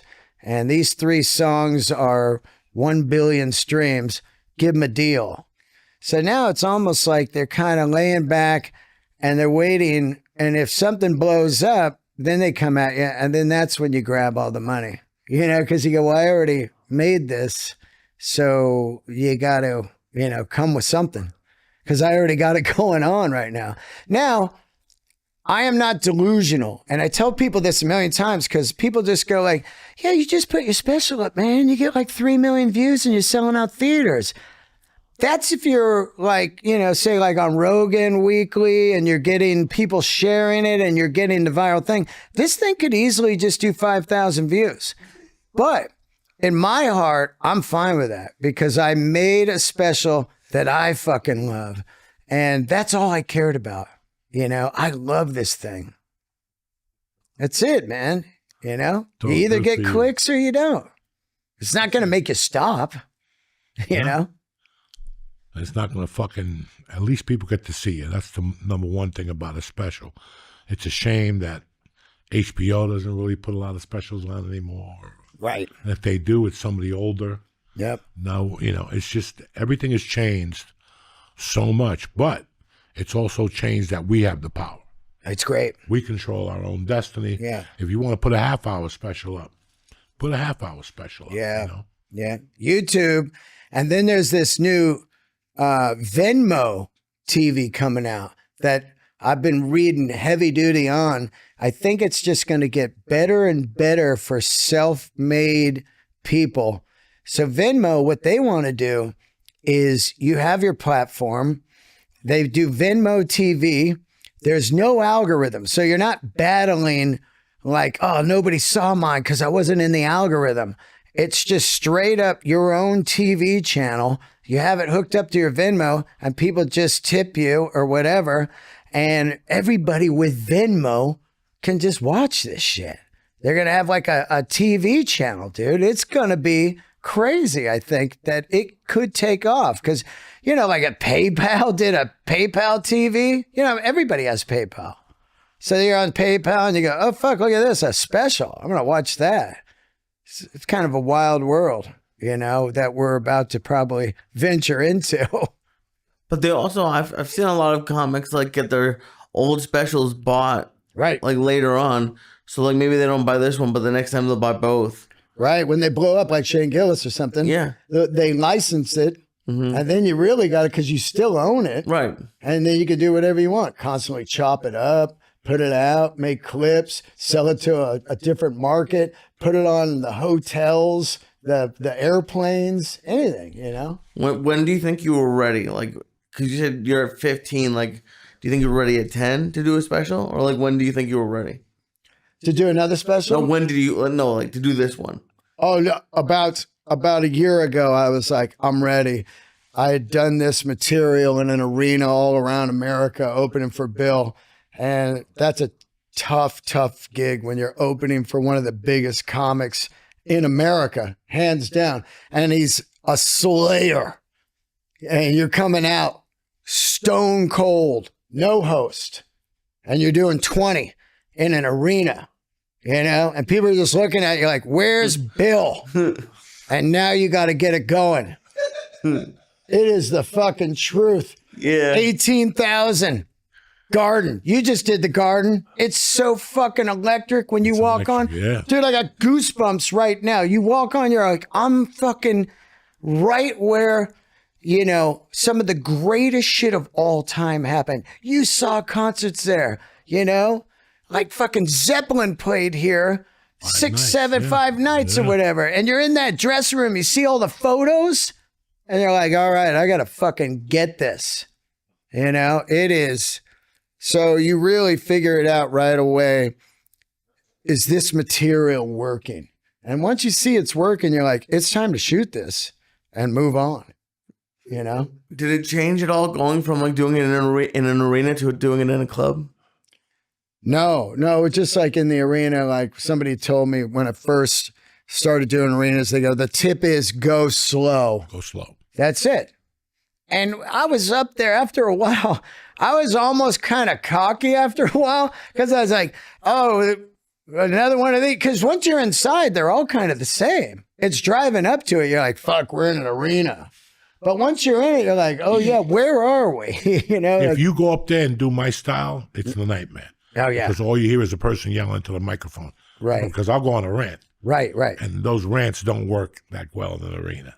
At least Bill has them tipped. Right. But a fast rant, you just hear, blah, blah, blah, blah.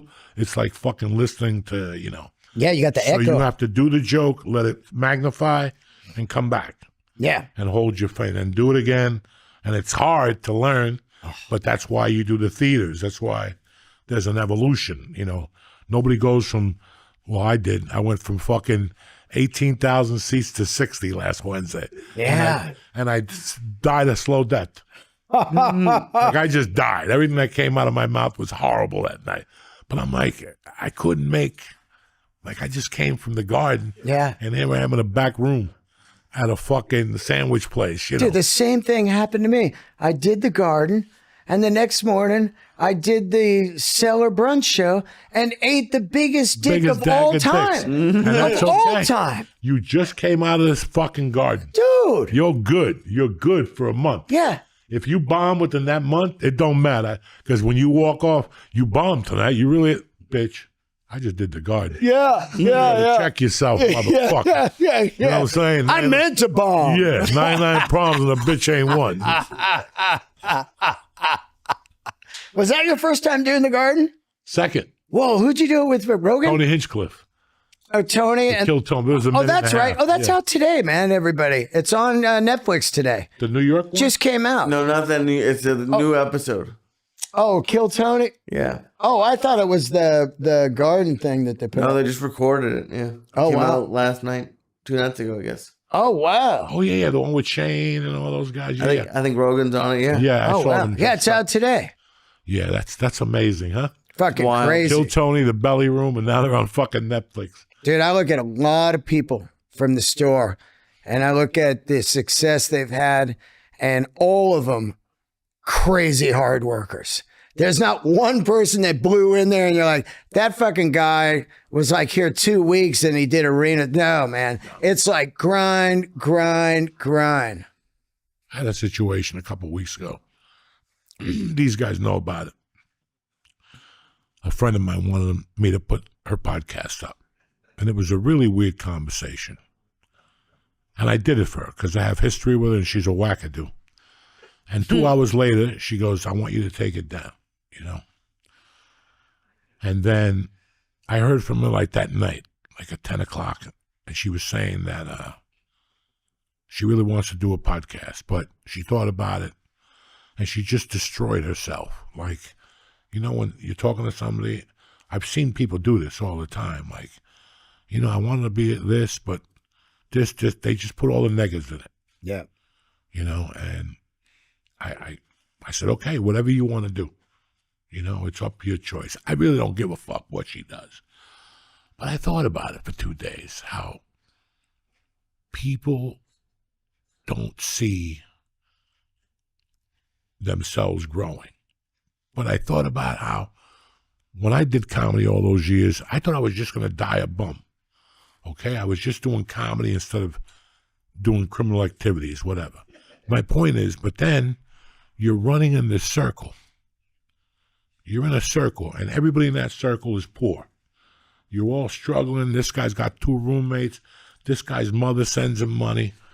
And then, in my world, it was like Josh Wolf, living in an apartment, eating turkey burgers. He gets a $500,000 deal. And then, you know, I saw Ralphie May in a studio apartment, and 6 months later, he's in a fucking house with a pound of weed on the fucking living room table. Yeah. You know, I still remember Joe when he was on news radio, Right. and he had the NSX or something like that. He sold the Scirocco Yeah. to the skinny kid at the store and bought an NSX, Oh, an Acura. you know? And Yeah. like you see, so when you see people, like when you grow up in North Bergen and you hang out with 10 guys, yeah, one of them might hit Eureka, gone to the Stark Market, whatever the fuck they did. But unless you see it, you don't believe in it. Yeah. And that's how because this isn't the problem. I wasn't just pointing her out. I pointed even people in LA that come to you and they go, I really want to write a script and I just need your help. And you're like, whatever you need.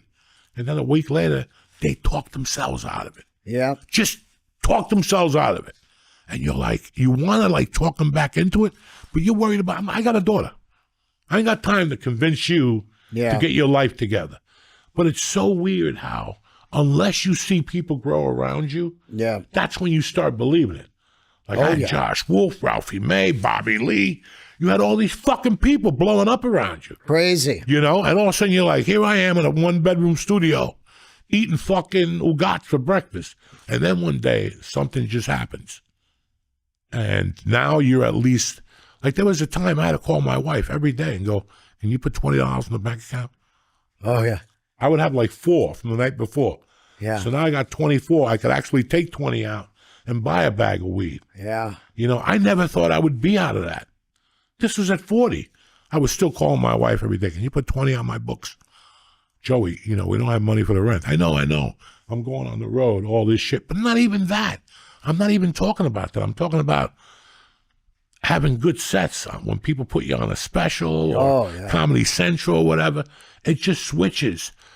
But unless people see other people growing, it's tough for them to believe that they're going to grow. And that night, and like I said, I just pointed her out because her attitude went from hero to 0 in 4 hours. Yeah. Like, it's not for me. I want to work behind the scenes. Of what?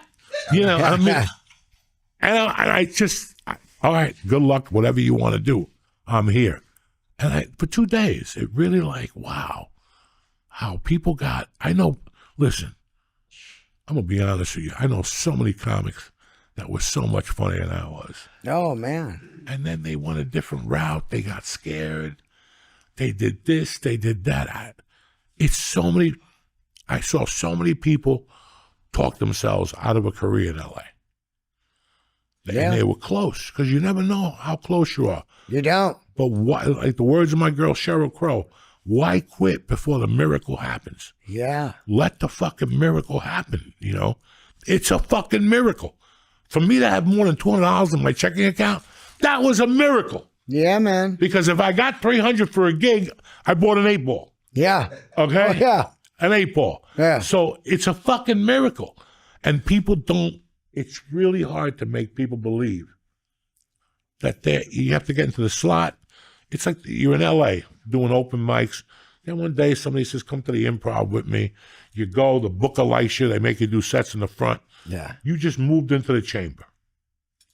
Totally. Now, it could be a chamber of a fucking machine gun with 1,800 rounds. Yeah. Or it could be a chamber with 6 bullets. You don't know? You decide, and you don't know. Yeah. And you don't know. And you get into that. And the next thing you know, you book a national commercial. And now, it's no big deal booking a national commercial, but people can't fuck with you because they know you got a chance now. I don't want this motherfucker to blow up, and then he won't talk to me. He's in the machine. So, yeah, you're in the machine now. And then you might book a 1-line role in a movie. And then it just keeps going and going. But you're in the fucking rotation, you jerk off. Yeah. Don't give up now. No. Now is not the time to give up. And even if you're not in the rotation, get into the rotation, then quit. Yep. You know, it's so weird, jiu-jitsu.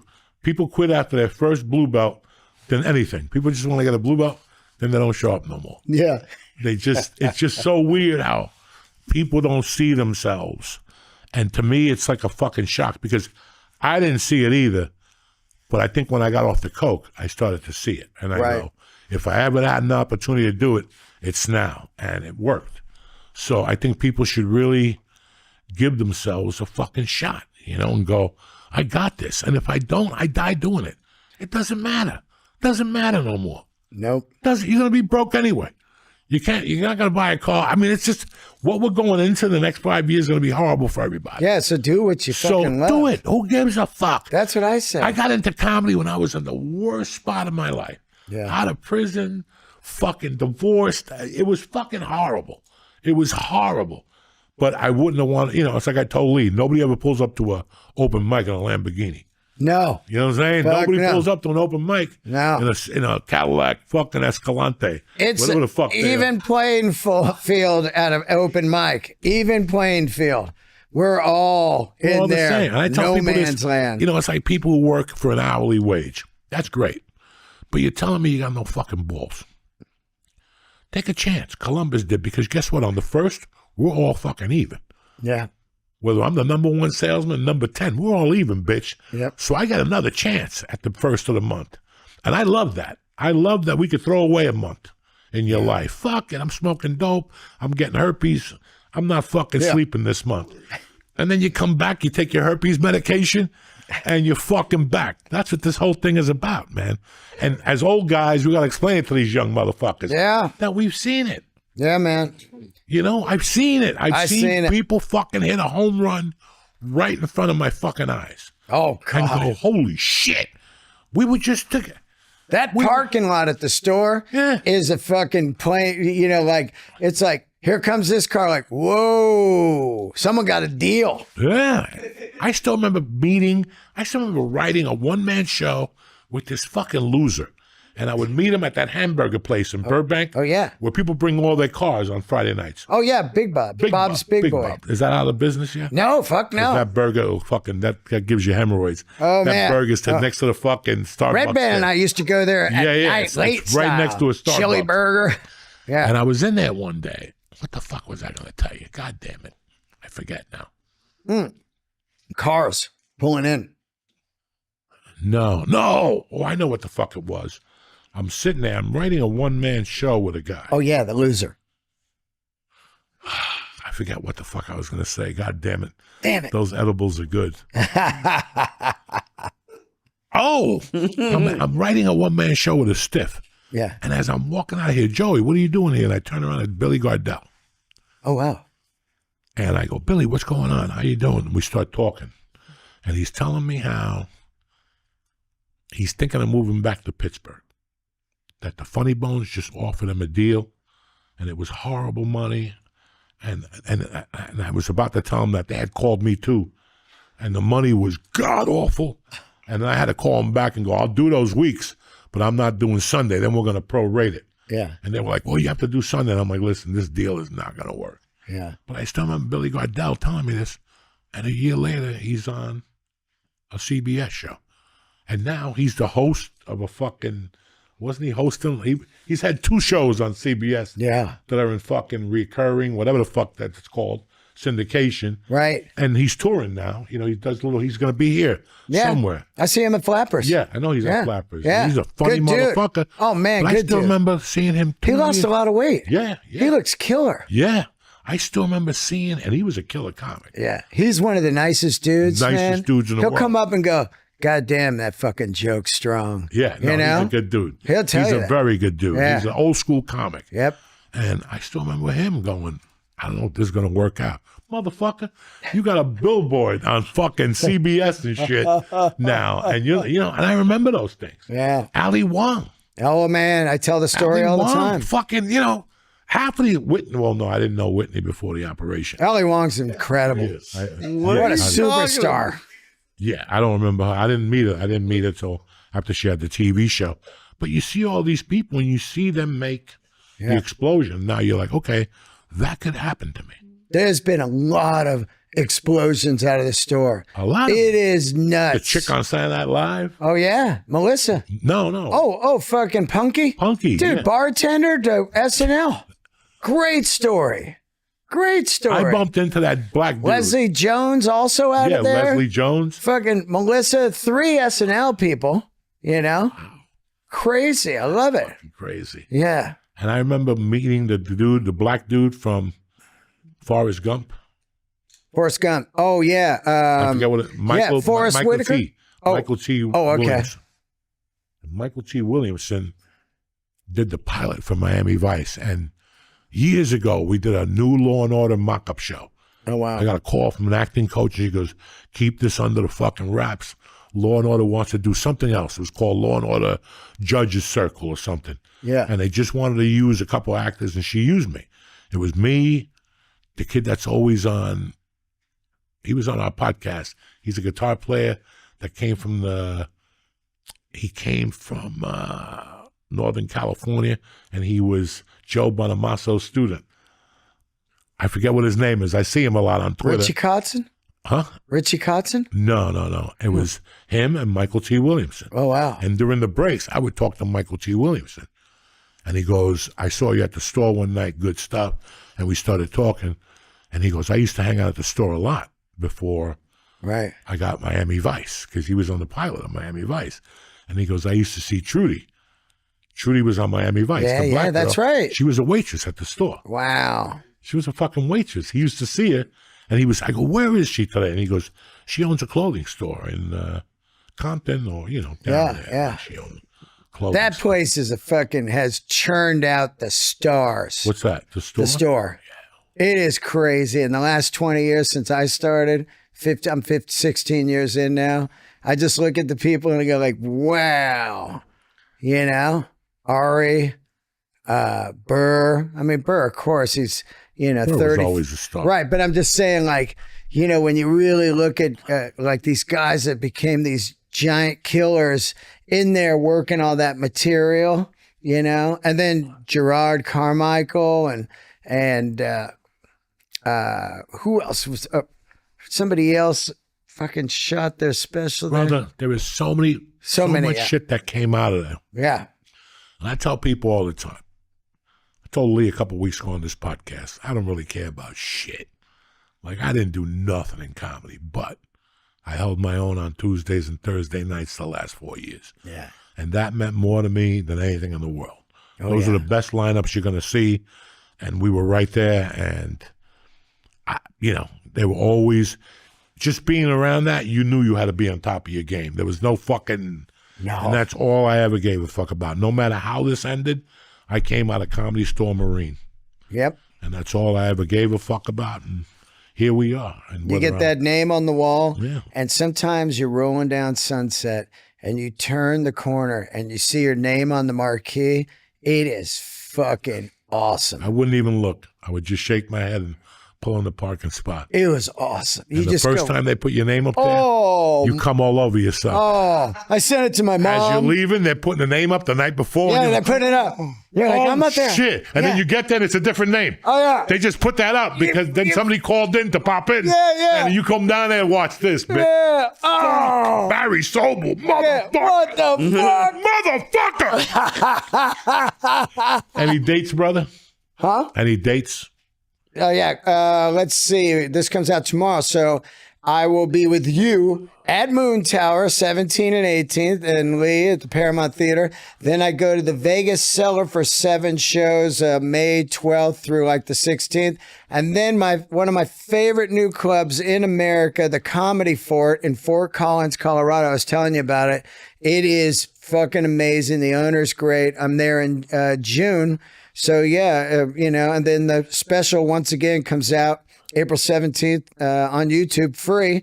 Go to my website, deandelray.com, all the tour dates, everything, the Patreon. Thank Congratulations, you. brother. Oh, God, I fucking love you, man. And Lee, what do you got, cocksucker? Yeah, Lee, look at the shape of this beauty. Yeah. I got a busy week.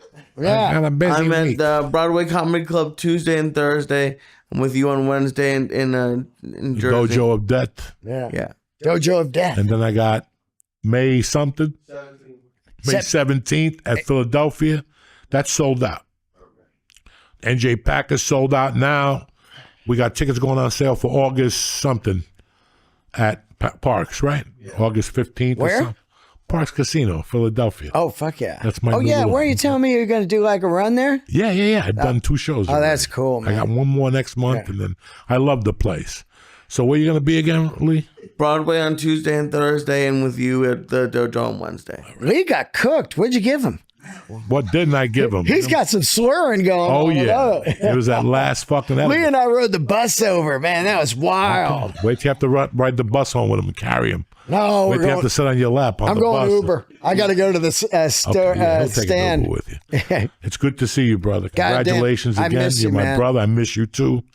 And just being here right now brings me back to those last couple of weeks in LA. That time I smoked the 24 karat at snake bite, and I was drooling, and you were talking, and I just came out like, Joe Montana's the best. Just Oh my God. I was running down the stories with Lee on the bus ride over here.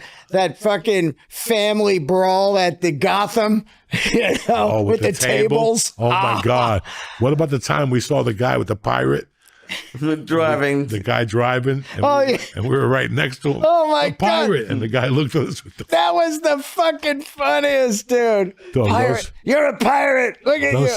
Let me tell you something. There's nothing like a comedy ride. Oh my God. And you have to go to a gig and there's traffic. Me and Lee had to go to San Diego one night. Oh. We could not Stop. We had to pull over. Like yeah. 2 times. Oh, yeah. I was laughing so hard, my head was ringing. That's the night I was telling Lee about how you have to come in a woman's mouth and then punch her in the stomach. And then she comes and then you make her suck it up with a straw. And he's like, how do you do that? I had never done that in my life. I'm just pulling his leg. And the whole night, so wait a second, you come in their stomach and then why do you punch him to get it out? And then what? Then you make him suck it up with the straw. He was like baffled. Oh, he had never heard that at Jew summer weight camp.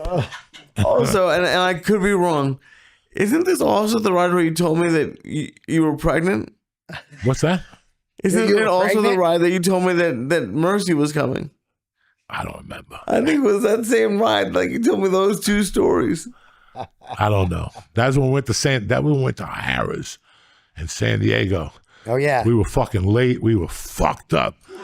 We took like 2,000 milligrams on the ride down. Oh, yeah. fuck. When we got down, the guy's like, the show's starting. No, it's not. Yeah. We're eating first. We No, got to it's sit not. down for a minute. Yeah, they can wait all they want. The guy brought me fucking lobster bisque in a rush out of like a Chinese container. I'm like, I'm not getting on that stage. I'm fucked up, Jack. He's like, what do you mean? I'm fucked up. So you better get some food out of here. Lee was eating right out of the fucking container. Yeah. They gave him like steak or something. It was Oh, the man. Well, fucking dude, great food. I don't think I had an iPhone yet, maybe, or dude, or something didn't work, and we kept getting lost and kept getting lost. Yeah, we kept getting lost. You had to get out of the car at one point because I think you had to puke or something. You what? Didn't you have to puke or something? Oh, yeah. We ate like fucking everything. Oh, my God. And you're driving. And we're driving and doing 90. 90, you know, that Oh, my San God. Diego traffic. Oh, bro. I yeah. don't wish I Oh, know no, that. the worst. I did it last Thursday. Oh, the worst. I did a one-nighter at La Jolla. Oh, You know, it's 7-hour drive down. You could just go to SF if you wanted. Fuck. I'm done. That drive always used Oh, to my get me. God. And people never understood. It doesn't work. It is gnarly. It doesn't work. I like Guys, the it train. doesn't work. I go the train. Doesn't work. It's too long. It's far. When you drive back in an hour and 30. Isn't that and nuts? It takes you 40 hours to get. It takes you 4. You leave at 2:00. You're not getting there till 6. Bro. Nope. Forget it. I leave at 10 I'm not now. doing it. I'm not fucking doing it. Crazy. It was always horrible. That was the worst drive in America. Oh, How does a 1.5 hour? Bro, I even made it back an hour. When I was doing coke, Oh, yeah. my drug dealer used to close at 1. I made it back in an hour 20. Oh, And yeah. that's 90 from Irvine all the way to fucking Hollywood. I did an hour, 43 minutes Thursday Yeah. night. And on No the way, problem. Bro, on the way down, it's fucking 4 hours. Oh, easily. Easily. Every time. Easily. No. Whoa. No. I don't even like that San Diego that much. There's nothing down there for me. You know I what I'm love saying? that club, boy. I like Oh, the club. I like the yeah. beach. I like the sushi. But Yeah. after that, put me in the fucking car. Yeah, yeah. 4 hours for this shit? I could just go to Sushi's Eye, whatever the fuck, by my house. The one next to the comedy store. Sushi's End, whatever the fuck it is. Oh, yeah. I love you, cocksuckers. Stay black. We'll be back next week. Don't forget to watch Dean Delray special. And don't forget to, I don't know. Kick this motherfucking Mule Lee. What's happening, beautiful people? I'm here with my trusted fucking Cato, Lee Sciatico. I'm your Uncle Joe, and we're here for another fun-filled episode of the Church of What's Happening Now, the New Testament.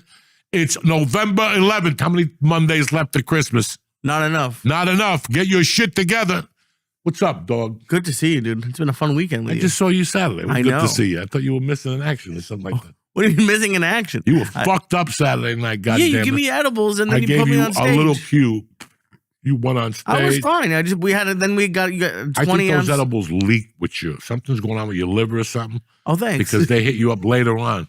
Nothing makes you feel better than Joey. I think your liver's fucked up. No, something is wrong because you ate the edible, you were high. Everybody thought you were high. And then you ate dinner. And next thing you know, you're walking around in circles. Well, I had a 20-ounce ribeye. It was fucking a lot of food. And the french fries. Oh, I didn't have that many and French the fries. macaroni and cheese. Well, you're acting first of all like you didn't eat any of that. Like you had the cauliflower steak with a salad.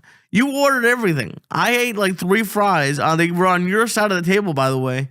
Yeah, but I ate 2 fries. Yeah, and passed it over 2 to you. fries. The fucking mashed potatoes were this small. The fucking everything was this small. I'm like, well, who's going to eat this shit? I'm like, Me. It was good. Yeah, It was good. It was to eat fun. after the show. It was Yeah. nice. Listen, DC's very nice. I want to thank the fucking MGM Grand for having us. You know, it was a great night. Big fucking place. Yeah. Holy shit.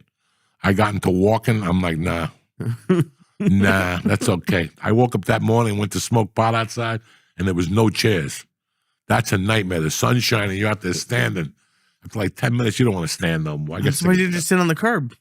No, you can't sit on the fucking curb. There ain't no curb. No, there's no. Oh, I didn't. I spent was laying 0 on the seconds. wall. You got to like go on the wall. It's a metal wall. An ant bit me. Oh, Jesus. Shit like that. You know what I'm saying? I almost didn't make the show. I know you did. I almost didn't make because I was staying around the corner because it was a busy weekend at the casino.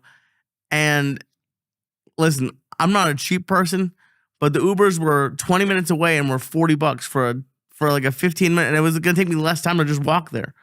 So I just fucking walked, which I would have done back in LA at 300. One of the hardest you laughed at me is when you saw me walking with Steve Simone and Jimmy Schubert. when the COVID just you started. weren't walking. You were crooked. Yeah, I was being dragged. You were this way, and you were walking like the guy in Young Frankenstein. I'm like, what is that? It's Lee being forced to walk. And he fucking went home and slept 8 hours after that. Oh, fuck that. I kept calling him, where is he? Out. Like they destroyed his insides and shit like that. And I walked to the casino. It was great. A real fun show. You know who was great at this casino? The staff was really great. Staff is always great. They were, and they usually are, but this one specifically was, there was a security guard up by the green room that was super cool. It was just great. It was a lot of fun. You know who I got to meet? John Rollo. I had never met him. He called in like early podcasts, like when we were doing it at 6 a.m. I don't think I ever met him. I'm almost positive. I never came to Baltimore with you. Good white dude. He runs that school, ground control in Baltimore. And stuff. I've known Rollo for a long fucking time, and that dude's as big as can be. And the reason why him and I chimed together, because I remember sitting at a table with a bunch of big dudes and fighters. And we were talking about cats. And one of the fighters said, Joey, shut the fuck up talking about cats. And John Rollo goes, well, I got 6 of them too. We got a problem. And it was fucking classic. It was classic. And then he was telling me he choked out a guy at Giant Stadium during a Baltimore Giant game. The guy kept yakking. He put his arm around him and just put him to sleep and sat him down. It was fucking hilarious. So I've known John for a long fucking time. Listen, it was just a good time all around. You know, the ride was brutal. That's one thing. On the way down there, dog, I forgot I trained that day, and I got in that car, and I only got out of the car to pee for 10 minutes. I didn't move. I just got out of the car. Becky went to the bathroom, and I go, I don't even have enough energy to go in there. My dick is going to pee on myself. I just peed by the truck. She got back. She didn't even know I peed. She goes, did you go to the bathroom? Oh, yeah. I walked in behind you. I was going to get a call. I don't know why you didn't listen to me. But the way back was quick, you know. Oh, good. But you know, man, a lot of weird shit going on. I mean, thank God we didn't have to get on a plane this weekend. Oh, I know. Dog, how long have I been talking about planes for not to get on them no more? Years. And people don't want to listen. And now they got to listen because now it's over. It's over. Listen, first of all, it's never going to be the way it was when we were fucking doing our thing. You think it's never worse? going to be like that anymore. Huh? And what already wasn't good. I remember my parents talk about like there being like meals on like a plane for like coach. Yeah. How could it possibly get worse? It's just over the years, people got greedier. They put an extra seat. They cut the leg room, and they don't give a fuck. It's like it's like any other business right now that's running. They just don't give a fuck about you. You have to assume. At one point, you're like, they don't fucking take care of me. This is not, when you're on a plane, I want you to get up and look behind you at one point. And look what it looks like. It looks like a bunch of fucking idiots sitting there, like, waiting for something. And it's like, that's not the way it used to be. They allowed you to get up and mingle and fucking, there was a bar in the middle, so at least you had an excuse to get up. If this guy, an idiot, didn't want to fart, you could just sit in the end seat and get up and move. That's not, think about it's not even, and I'm not bitching. This is 35 years of flying on the go. This isn't some guy that just flies once a year and I'm here to lay my fucking voice down. And I've seen it, I mean. You got to switch to Amtrak. They have the cafe car. Fuck they you have and booze. Amtrak, all right? It's not, there's no I can't TSA. sleep on there either. You can't sleep on planes. It don't matter. 3 hours is the most. Can you imagine jiggling? And you don't know if a guy's going to stop for a red light. I got enough problems with a fucking train. For a red light, that train's going to obliterate that motherfucker. Yeah, but then again, I'm in the train shaking up and down. I saw The Fugitive. I saw how the fucking thing goes down, you know. I'm talking about flying, Lee. You know, like, what the fuck happened? But then again, you got to ask yourself, what the fuck happened about a lot of things? What the fuck happened? I seen a picture of the Big Mac. Tiny. That motherfucker's a White Castle burger. I didn't see it live, but somebody put a picture up on the internet on Facebook, and they're like, "What happened to the Big Mac?" And they looked at it in 1995, and the Big Mac today. Dog, I went to a place today that I love and admire them. They make fresh juices there, and they're delicious. But let me tell you something. Every time you get one of those juices, it's $11. Yeah. $11.50. Everything's $11. And I mean, it's like a regular freshly squeezed juice, but it's fresh. They got the cantaloupe, they got the watermelon, it's good. I went there today, they changed the bottles on you. The bottles are a little smaller, but everybody's doing that. Go to your favorite restaurant and get a salad. It's not a salad bowl anymore. It's a salad dish. What's that? It's a salad octave. What's that shape?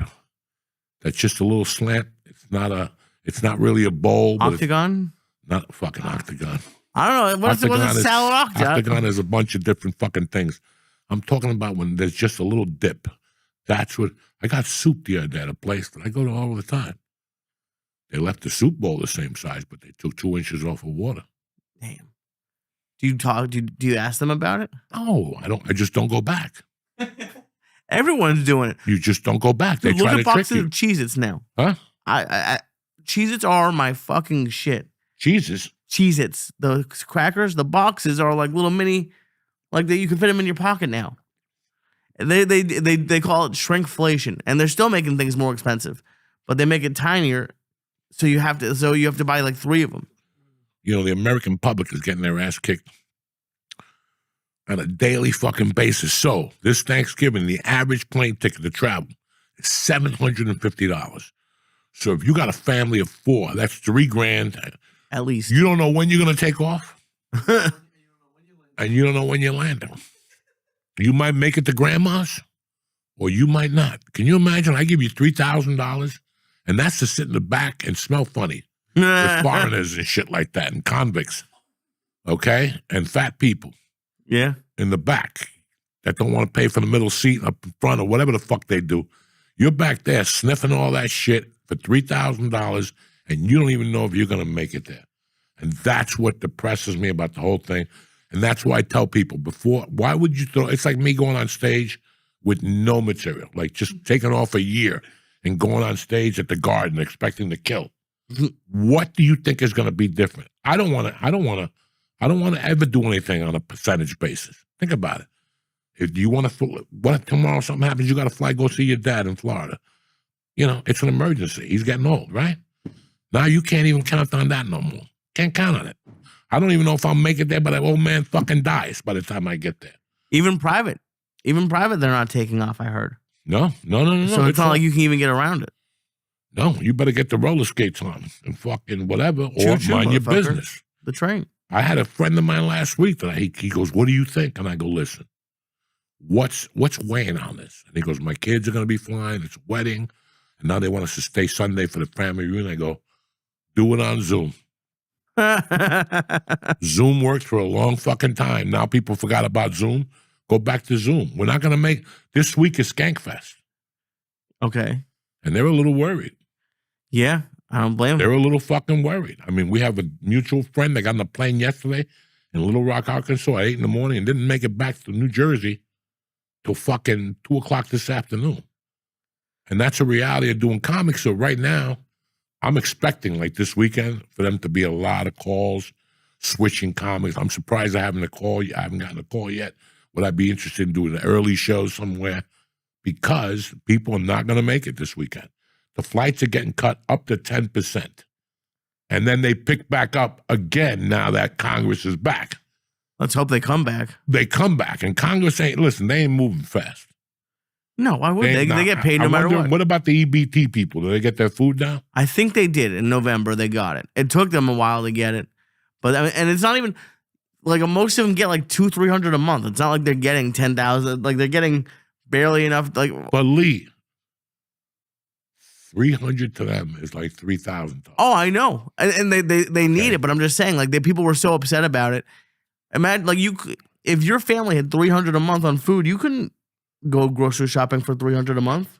But it's a supplement. It's $300 a month plus what you're getting on the side. But if I'm counting on that for food, I mean, you're not looking at that EBT money. I don't think you can spend it on clothes, right? I mean, I don't know. No, it's just food. I don't stuff. know. I don't know. So it's not like you're going to buy a fucking Armani suit with the $500 they give you. You know. So what I'm trying to say is, with the prices of shit, the way they are, think about it. Fucking $100 at the supermarket gets you 7 items. If you're lucky. 8 items.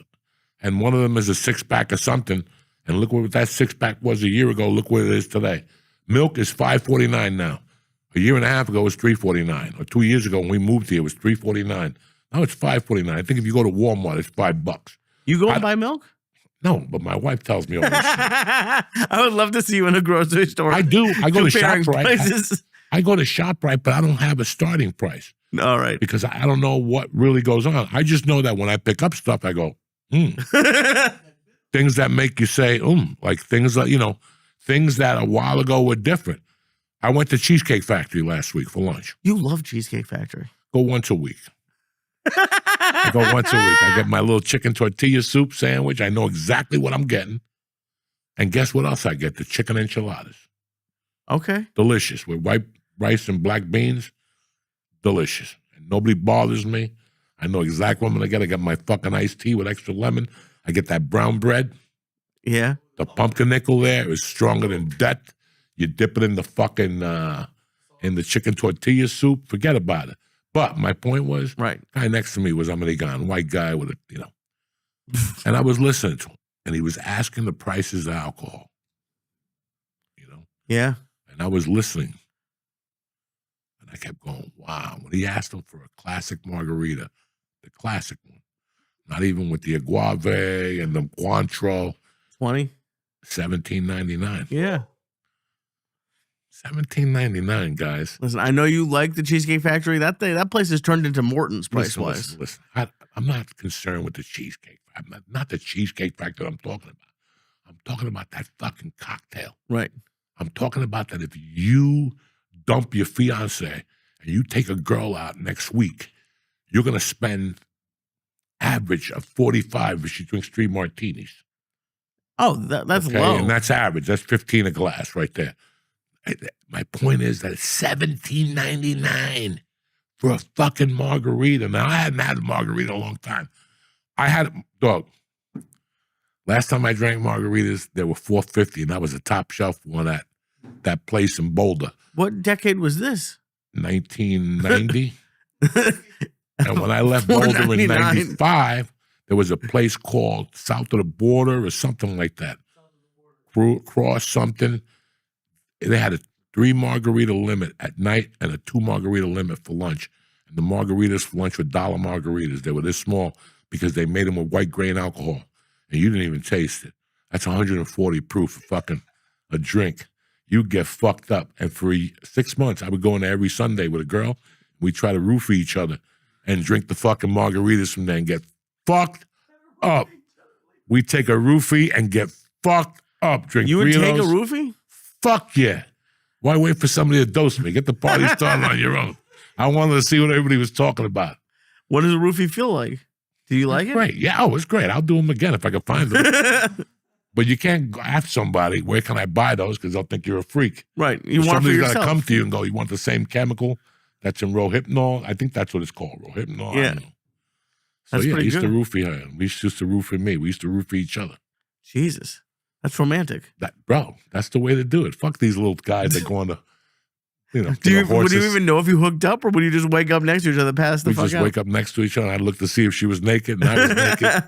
And there was splatter, blood splatter, fucking juice splatter, Oh my a God. towel. So I knew something happened.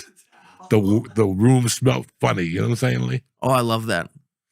I love that when it smells. They still have good deals in New York. There's a place that do comedy. They have a 4 for $20 shots, and they're little fucking mini, like tiny little like plastic cups. but it's 4 for 20, and people come in quick. It's in Greenwich Village, and they get 4 for 20, and they're in and out in 3 minutes. Shots. Shots? Yeah. What kind of shots? Any shot you want. They have one with gummy bears in it. But it's the fucking well shots? Probably, yeah. Yeah. Okay. What are you bothering me for? $17 for a fucking margarita. I ate my lunch and I'm like, $17 fucking dollars. Again, I'm not cheap. But if I had 2 of those, that's $36. You're not cheap, but it really, like, why does it upset you so much? But someone else is paying you for someone who's not buying a margarita. Because I'm not worried about me. I'm worried about the kid in college that wants to take his girlfriend out. I worry about George and his ex-wife and their 2 daughters when they wanted to go do something. I'm not worrying about me. George always invites me to Yankee tickets. And you know why I don't go? Because you don't like walking? No. You know why I don't really go to any of those fucking games? Right. Because they've destroyed the American family. The Yankees, the Boston Red Sox, all these teams that pride themselves in all this shit have not overlooked their greediness and the ticket prices to look at the fucking family of 4 in this country. Whenever I think of anything, I think of the family. Even when I go, listen, when we go to fucking that Cuban place, it's 5 steaks and everything with it for $125. That's the family of 4. Because you take a steak out, 2 appetizers, and fucking the sodas, and that's $100 for 4 people. And that's what it should be, Lee. I could live with that. That's a fine barter right there. But for a steak to be $85 fucking dollars. Oh, I know. Okay? And I know the meat's high, but it ain't that fucking high. For you to justify that. Again, a family of 4 might get 2 of those and split it with the kids. That's $160. You know, I mean, this is the shit I think of. I'm not thinking about me. I'm thinking about, I grew up in fucking that Knickerbocker Stadium, whatever they play over there, the Garden there. Yeah. We grew up there. We grew up there. And I'm not talking about, let's get tickets for December 28th. No. What are we doing? This ends at fucking 7:30. We could be over there by 8:15. What do you think? Let's get a car, shoot over. That's what it was. And tickets were subpar. You didn't get killed. Can't do that no more. That takes half the fun away. Do you think I want to get tickets for February 11th now? You know how many things could happen by February fucking 11th? And here you are in your casket with 2 6 tickets? You know what I'm saying? You know what I'm saying? Like, it took away that for me. Like, when I really get to think about it, I'm like, wait a second. That's all that you see at a ball game as kids. The games aren't for us. The games aren't for fat 50-year-olds at a jet game. They're for kids. You'd think so. They're for fucking kids, man. And that's what else has happened in this country. We've forgotten. That's why those 50-year-olds, it's acceptable to put a Lawrence Taylor jersey on and walk out there like looking like a fucking idiot. Mm-hmm. You look like a fucking idiot. Like your body doesn't even, it's not even cut out for your body. And they put a sweater under it. You know, I mean, what the fuck? So what would you do to, like, is there a way to change it, or you think it's gone? Dog, 10 years ago, they raised the price of luggage because the price of gas went up. Maybe it was 10 years ago. I'm not a genius here. I'm not a gas price analyst. Maybe it was 8 years ago. Price has gone down on gas 18 times. Did they give you back your $100 for luggage? Never going to happen. Once they take it, it's very tough for them to give it back. Okay, Lee? It's very tough for them to give it back. It's like if I call you and go, Lee, I got to have a word with you. I really like you, and I like the nights you played at my club, but we overpaid you by $200, and you did 300 shows, so it's time to fucking pay up. You know, like, yeah. You follow me? We're in the same fucking realm here. You can't do that. You can't do that now. So everybody, you know, it's like, again, I'm not even going to get into it, but every platform you see that somebody runs, they run on lowering control prices, controlling rent. That's not going to happen. What do you think? You're going to get one of those Habib landlords and say, excuse me, I want you to be a very nice guy and lower your prices from $5,000 a month to $3,000 a month because we're trying to get rent control. That guy will slam the door in your face like another 99 landlords, and property owners will. We already fought so hard to get the price up. And now, like New York prices, oh, yeah, they're going to get slashed. We're going to slash New York prices. You know what's crazy? It makes more sense for people in New York to keep apartments unrented. Like the rent-controlled apartments, they can only raise rent by X amount of dollars. And if it costs them $100,000 or whatever to update it, there's thousands of apartments that are empty in New York. Yeah, they're rent control. And the people, listen, there's the problem in New York, same problem with a bunch of these places, is that nobody's dying. And they were supposed to be in there for 10 years. And one day they said, wait a second, I'm going to pay a $3,000 mortgage. I got an $800 apartment down in the city. I got a fucking garage. And I got a mouse or two, but I can live with that. Yeah. I got a mouse or two, and I can live with that. And I'll live here for the rest of my life. My friend still has his rent-controlled apartment in Hollywood, and I think it's up. He's had it. I moved there 27 years ago. He had it 2 years before that. And it's like $1,200 in the heart of Hollywood. Oh, his landlord must be pissed. He won't leave it. He'll never give it up. Never. Why would he? He pays rent by the year. He writes a check by the year, and he goes there 3-4 times a year, and he has an apartment. Like, if you call him up and go, I'm going to L.A., I go, where you staying? I'm staying at my house. I got it right there. It's on Curson. You walk to 7-Eleven, you walk to Santa Monica. It's right there. It's in the heart of fucking Hollywood. $1,200 a month. That's amazing. It's not, you're not sitting next to Leo DiCaprio, but I don't want it. $1,200 a month in fucking Hollywood, in the heart of Hollywood. So rent control works, but if you don't move out, if you don't evolve into I got married, I got 4 kids, I'm not going to stay in an apartment. You're going to see these people, they're going to start staying now more than they were before. I would. You're not going to lower rents. You're not going to lower, we're going to lower car prices. A car in this country is $50,000 average sticker right now. You go look at a fucking used car. I took my car to service last week. There were 2 cars just like mine, dog. I don't even want to tell you what they wanted. They're more expensive than when they were fucking new. Yeah. They're higher than when they were new. When I left service, the girl hit me up and said, hey, good to see you again. Do you want to sell your car? Because we'll give you a ton of loot. And I go, but it got hit. We don't give a fuck. We don't give a fuck. Is it because like the tariffs or something? They can't. They're bringing the cars in from out of the country. They're looking for those fucking things big time now. Did you can't sell? give that up. Because I've heard that from car dealers. Did you sell used or new cars when you were a dealer? Both. I heard you make more money on used. On used. Why is that? There's no price sticker. You're paying me what I tell you the value of the car is. You can come in with all your blue book value and bullshit. I'm going to fucking break it apart and tell you that the bank does that shit, but even then.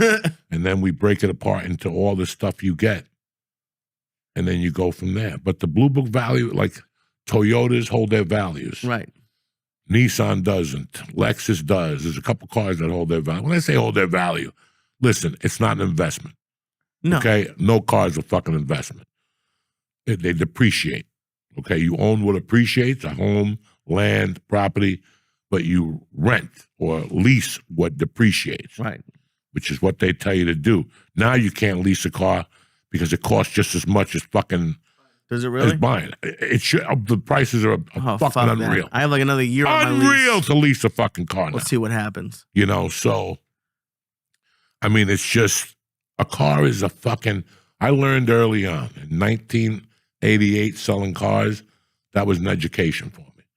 Because I learned that a car is, by the time it hits the street, it just goes down. And from there, it just goes down and down. And meanwhile, you're sinking money into this thing. And that's why it's smart to be on the 3-year plan before the car blows the fuck up. Yeah, that's what I've always done. Before it takes that next level, after the warranty's expired, that's when you get rid of the car. America can't do that. But they could have years ago. For 20 years, you could, because I wasn't making no money in Hollywood, and we kept leasing cars over and over, and the payment wouldn't change. There was no down payment now. That's gone. Now they want something. All those years we were leasing $500 down We leased a Mitsubishi and all those Toyota Corollas, and then we started leasing Subarus, and we just kept going with it because I knew that I'm not keeping a car. Bro, after I'm in a car for 3 years, go take a look at that car. It smells like ass from the farts, feet, there's 1,000 dents. You fucking spilled. That's why I don't like food in my car, because that eliminates the stink. If you put an apple in there and the apple falls under the seat, then you got stink for fucking 3 months in your car. That's why I don't like food in the car. Like, I love soup, but I won't put a soup in my car. I'll eat the soup there. Not hot, sour, not nothing. I don't give a fuck. Who's asking you to eat soup while you're driving? No. You didn't. I said it wrong. When I go to a restaurant, I never take soup home to go. You can't even take it to go? No, because it's going to spill. You got to assume it's going to spill unless they give you the right fucking box. Chinese people know how to package fucking soup. They do it perfectly. Oh, with the cardboard on the bottom? Yeah, I love that. But if you just get soup and pork fried rice, it's like putting Biggie on one side of the seesaw and putting fucking an HIV person on the other side. Now you get some guy to cut you off, you stop, ba-boom, in the front seat. Oh, yeah. And now you got soup everywhere. Forget it. No soup. Nobody wants soup. Why? But why? Like, I don't like, we were talking about the companies. You were an old salesman. Like, I think I got ripped off getting an oil change this week. Like, they told me, like, oh, you need the fucking gas tank. Well, like, there's something you put in the gas tank, some liquid. And the salesman always fucking, I don't know. I think they take every opportunity to rip us off. And I went to go get a suit for my wedding, and I went to go get a suit, and it had like a little line on the jacket, like down right here. I was like, oh, I don't like that. And the guy's like, oh, well, all the suit jackets have that. Like, no, they don't. And the suit jackets in that style, maybe, but even like, dude, I can't tell you, and because you were a salesman, I've run into so much either creepy salesman stuff or just people who don't give a fuck when they're trying to sell you, and how much of it, like, when you're spending a lot of money, it feels good to have someone like treat you nicely and not try to rip you off at every angle. Because like, it's not even just the companies. I feel like a lot of these salesmen are trying to rip you off every chance they get. This is how they make money. Like, would they teach you to do that when you were a car guy? Like, to like do like the warranties and all that shit? When Dice came on the show, what did he say? Dice does the fucking. Yeah. Now on, Lee does the fucking. But I don't know shit about cars. With them, no, you don't need to know about cars. You need to be prepared. You know how to look on the internet, and you know how to compare prices online. And that's why the car business is in the shitter right now, because the consumer got too smart over the last 20 years. When I was selling cars, the consumer was an idiot. They didn't have to go online and look at the price of their car and what they got and the rebates and what the fuck is going on. That's why with a used car, still today, you still have a shot of making a little fucking profit, because there's no price on it. A price on a used car is what you'll pay for it. That's the price of a used car, is what you'll pay for it. That's it. And would you like look at somebody and be like, this guy has a lot of money, I'll raise the price on him a little bit? No. No? Okay. Not in my world. Listen, when you go on a lot, and you go on a used car lot, every idiot knows this. If a car says $13,999, they own that car for $10,000. It's like a $4,000 markup. So you got $4,000 to breathe. Okay? You can start hitting them low from the beginning. Hit them high, whatever the fuck you want to do. It's their decision what they want to do. Now, each used car dealership has an average gross per car. So when I was at Boulder Toyota, they averaged $2,000. Mm-hmm. That's $500 in my pocket. That means every car I'm selling, I'm grossing $2,000. So if I have 10.2 in the car, I'm selling that car for 12.2 plus. Got it. Okay. And that'll get me $500, which is 25% commission, whatever the fuck it was back then. Do you understand me? Right. So, and now when you go on a new car, they have a sticker that comes with the car. Right. But then they got an addendum. That's ripoff. That's not. It's legal, but it's really not. That's a dealer markup for rims. They wax, they undercarriage. Right, that's bullshit. They jerked off on the car. They didn't do nothing. So when you go look at a deal, you don't even look at the addendum. You make believe like it's not even there.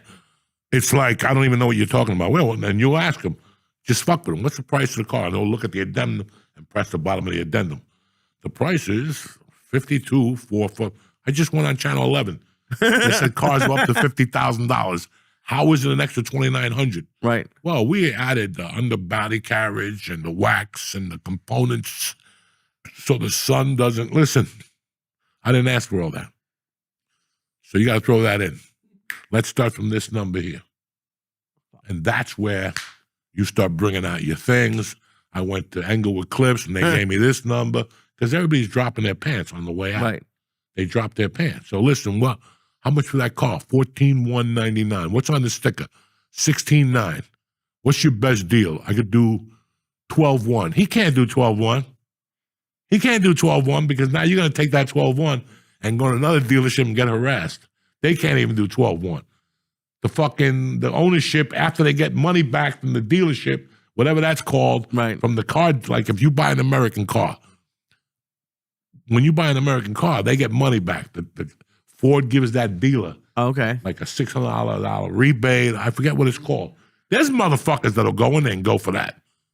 I know you get $600 back, so I want $300 of that. And you're like, oh, fuck. But that's what the internet has done. It Yeah. made the consumer smarter. So when you go buy a suit, what's the difference? You got to be smarter. I did. I left. I fucking left. I went to Men's Warehouse.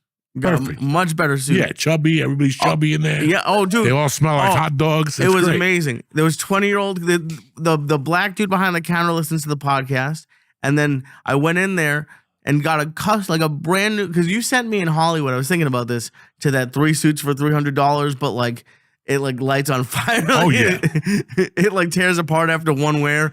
For like $800, I got a suit brand new. Like they measured me because I don't fit in. Where at the Men's Warehouse? Yeah. Yeah. No, listen. It's called Hollywood Suit Outlet. Yeah. It's on Hollywood Boulevard, okay? When you want a front, you know what I'm saying? Like, it's like they say black people go in there and buy a suit and bring it back the next day after they wear it. It's one of those places. They got the shoes. They got the shirt. You got a belt. You got a belt, shoes, Bro, shirt, socks. Listen to me. $299. You get 3 suits, 3 belts, 3 shirts. I think 1 pair of shoes. I mean, dog. Yeah. You look at the shoes ain't gonna last more than one night. Okay? If those shoes hit water, like if there's water, they'll disintegrate. If it's a little humid. Okay, the suit is a suit to wear for the night. For the night. Because trust me, if you put it on 2, you're pushing, you're throwing spaghetti against the wall. You might stretch for a fork and it could rip. Oh. You know what I'm saying? It's one of those suits. They just disappeared, by the way. Like I had them for a little bit. Oh yeah, no. And then they just I think they I bought them for evaporated. commercial auditions. Because you always got to dress up like a mobster. And I don't want to keep wearing the same suit. So I went in there and got a purple one. Like, you know, like if I was reading for a loud mobster, I got a purple one. I got like a black one. And then I got like a navy blue one. Because when you go to court, they like navy blue. So that's what I did. And then you just get a matching shirt. You get like, you know that look when you see people with an orange suit and like a pink shirt? Costs you nothing. This is the chance to do it. You don't want to spend $200 for that shirt. You go home, you're like fucking an idiot. Like a fucking stop sign. You know what I'm saying? So this is the chance to do it. They'll give you the maroon shirt with the fucking... I bought this Scarface. When I first got to LA, they ran a 1 suit deal for $49. 1 suit, 1 pair of socks, and they give you those Italian socks like your grandfather wore with the heel and everything is...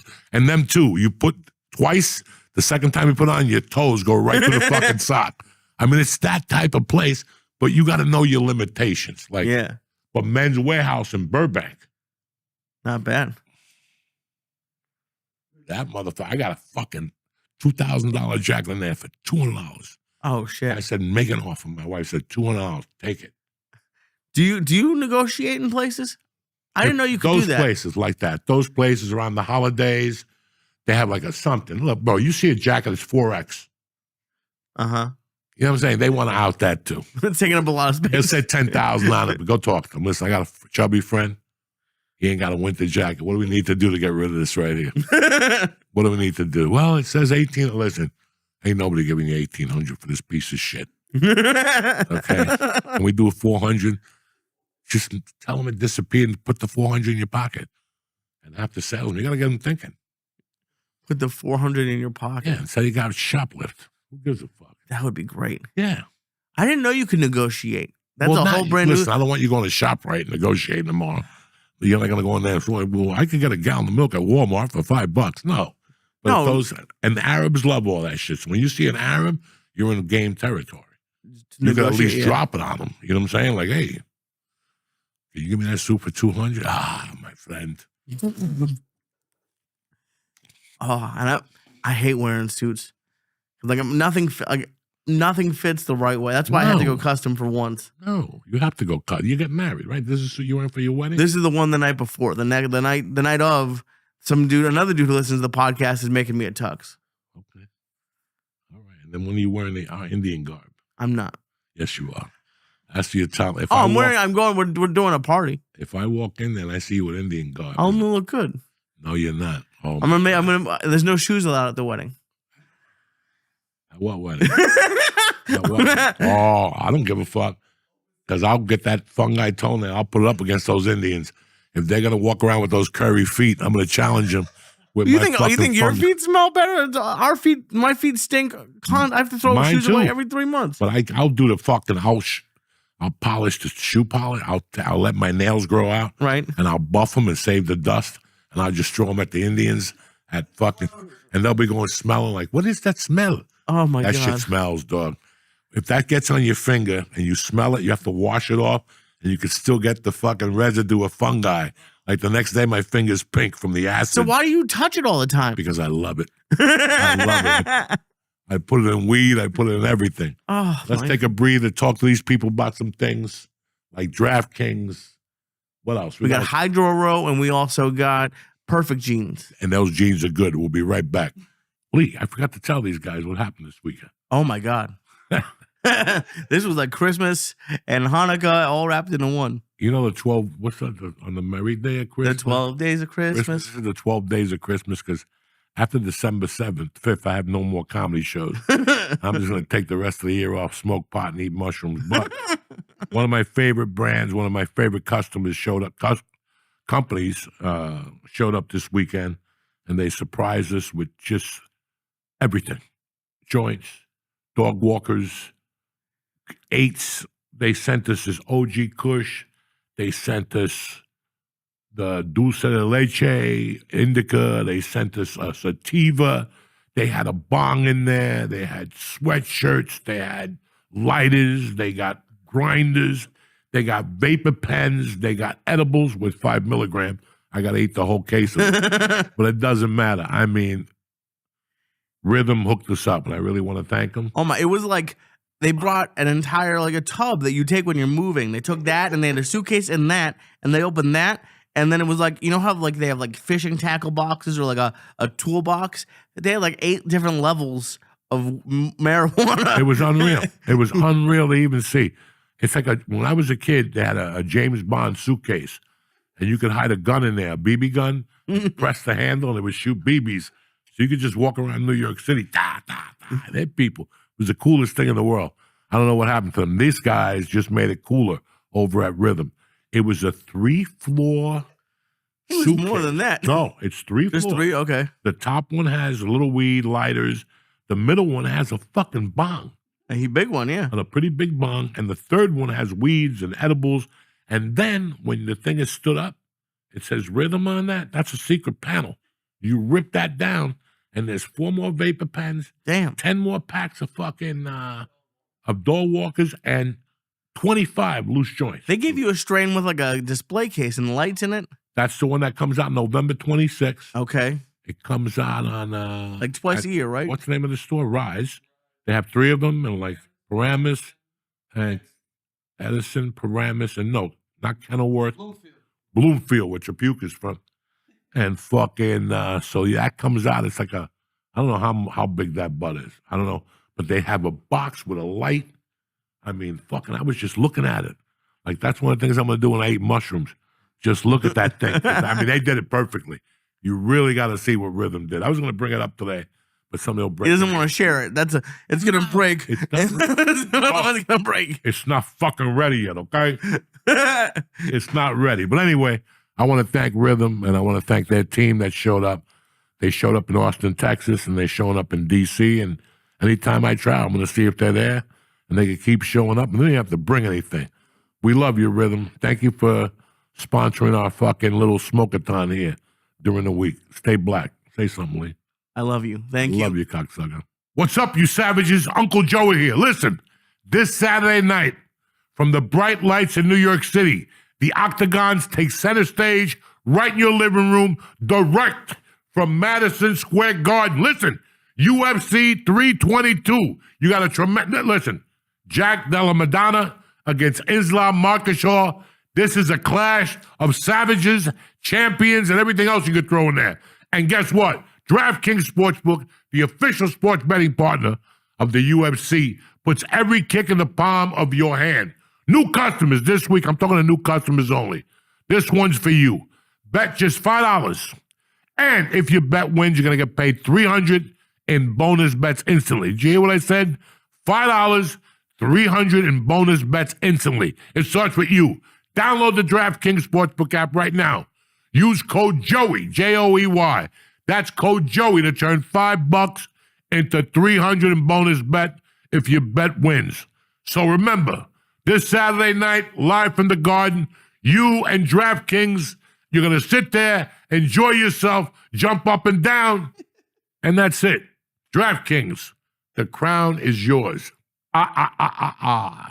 Gambling problem? Call 1-800-GAMBLER. In New York, call 877-8-HOPE-NY or text HOPE-NY 467-369. In Connecticut, help is available for problem gambling. Call 888-789-7777 or visit ccpg.org. Please play responsibly. On behalf of Boot Hill Casino and Resort in Kansas, pass-through of per-wager tax may apply in Illinois. 21 and over. Age and eligibility varies by jurisdiction. Void in Ontario. Restrictions apply. Bet must win to receive bonus bets which expire in 7 days. Minimum odds required. For additional terms and responsible gaming resources, see dkng.co/audio.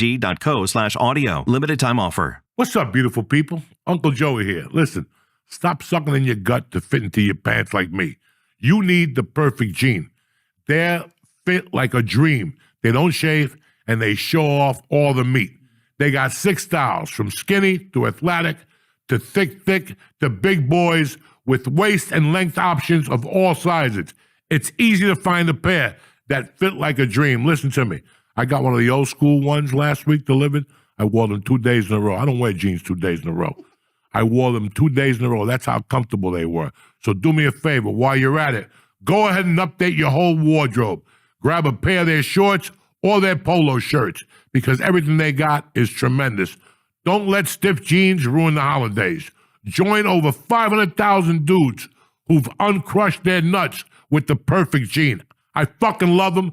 Comfortable as all hell. Do me a favor, theperfectjean.nyc or Google The Perfect Jean, okay? For a limited time, listeners get 15% off their first order plus free shipping, exchanges, and returns. Now, one more thing I'm going to tell you. Use code CHURCH15 at checkout. But I'm going to tell you this again. As a chubby dude, these pants fit tremendously. As a matter of fact, I didn't even know I had pants on.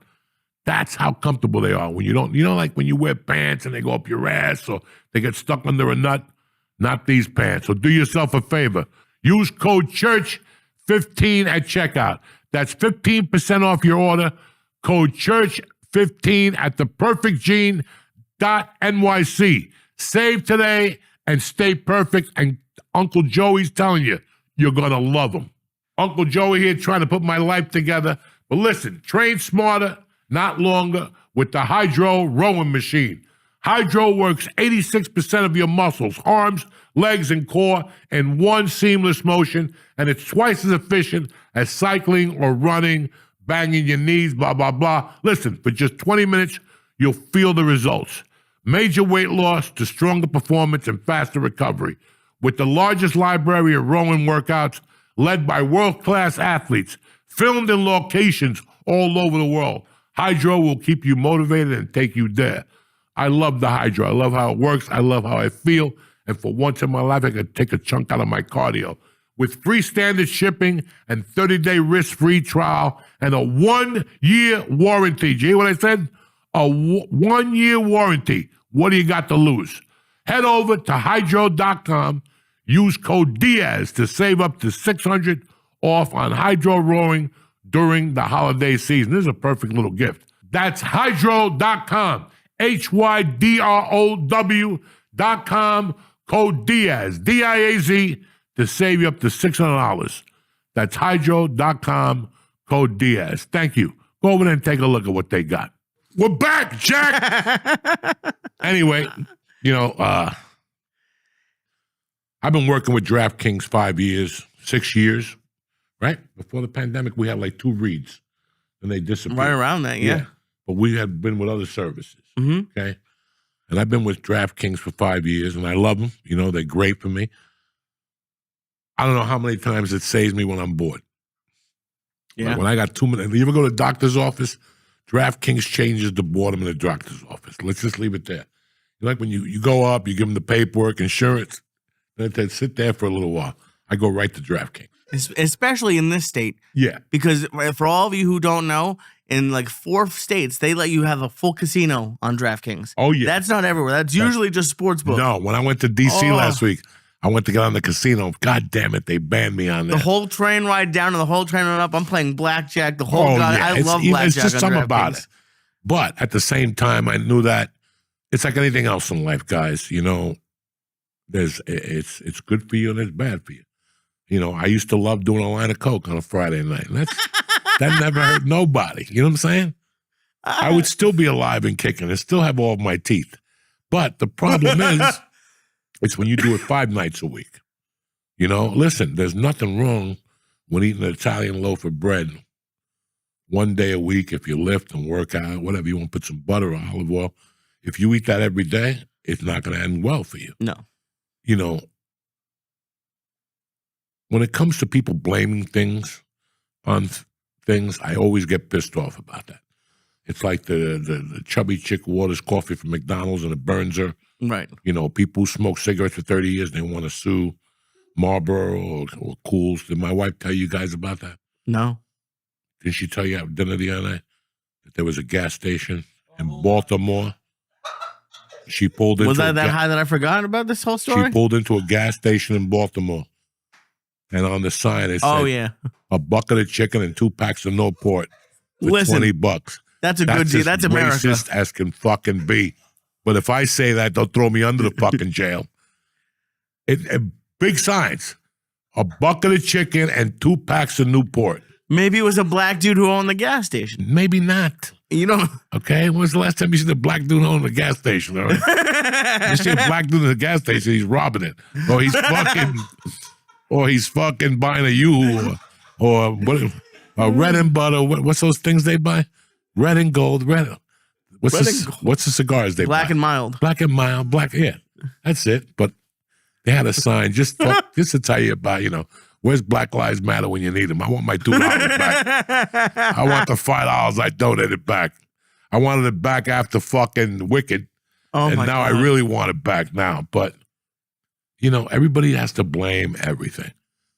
So the last 4 or 5 weeks, 3 or 4 gambling scandals have busted out. Yeah. The 2 pitchers from Cleveland, the fucking basketball scandal with Chauncey Billups, the UFC thing, And you sit there, and I heard something Sunday night. I was switching through channels waiting for the mayor of Kingstown.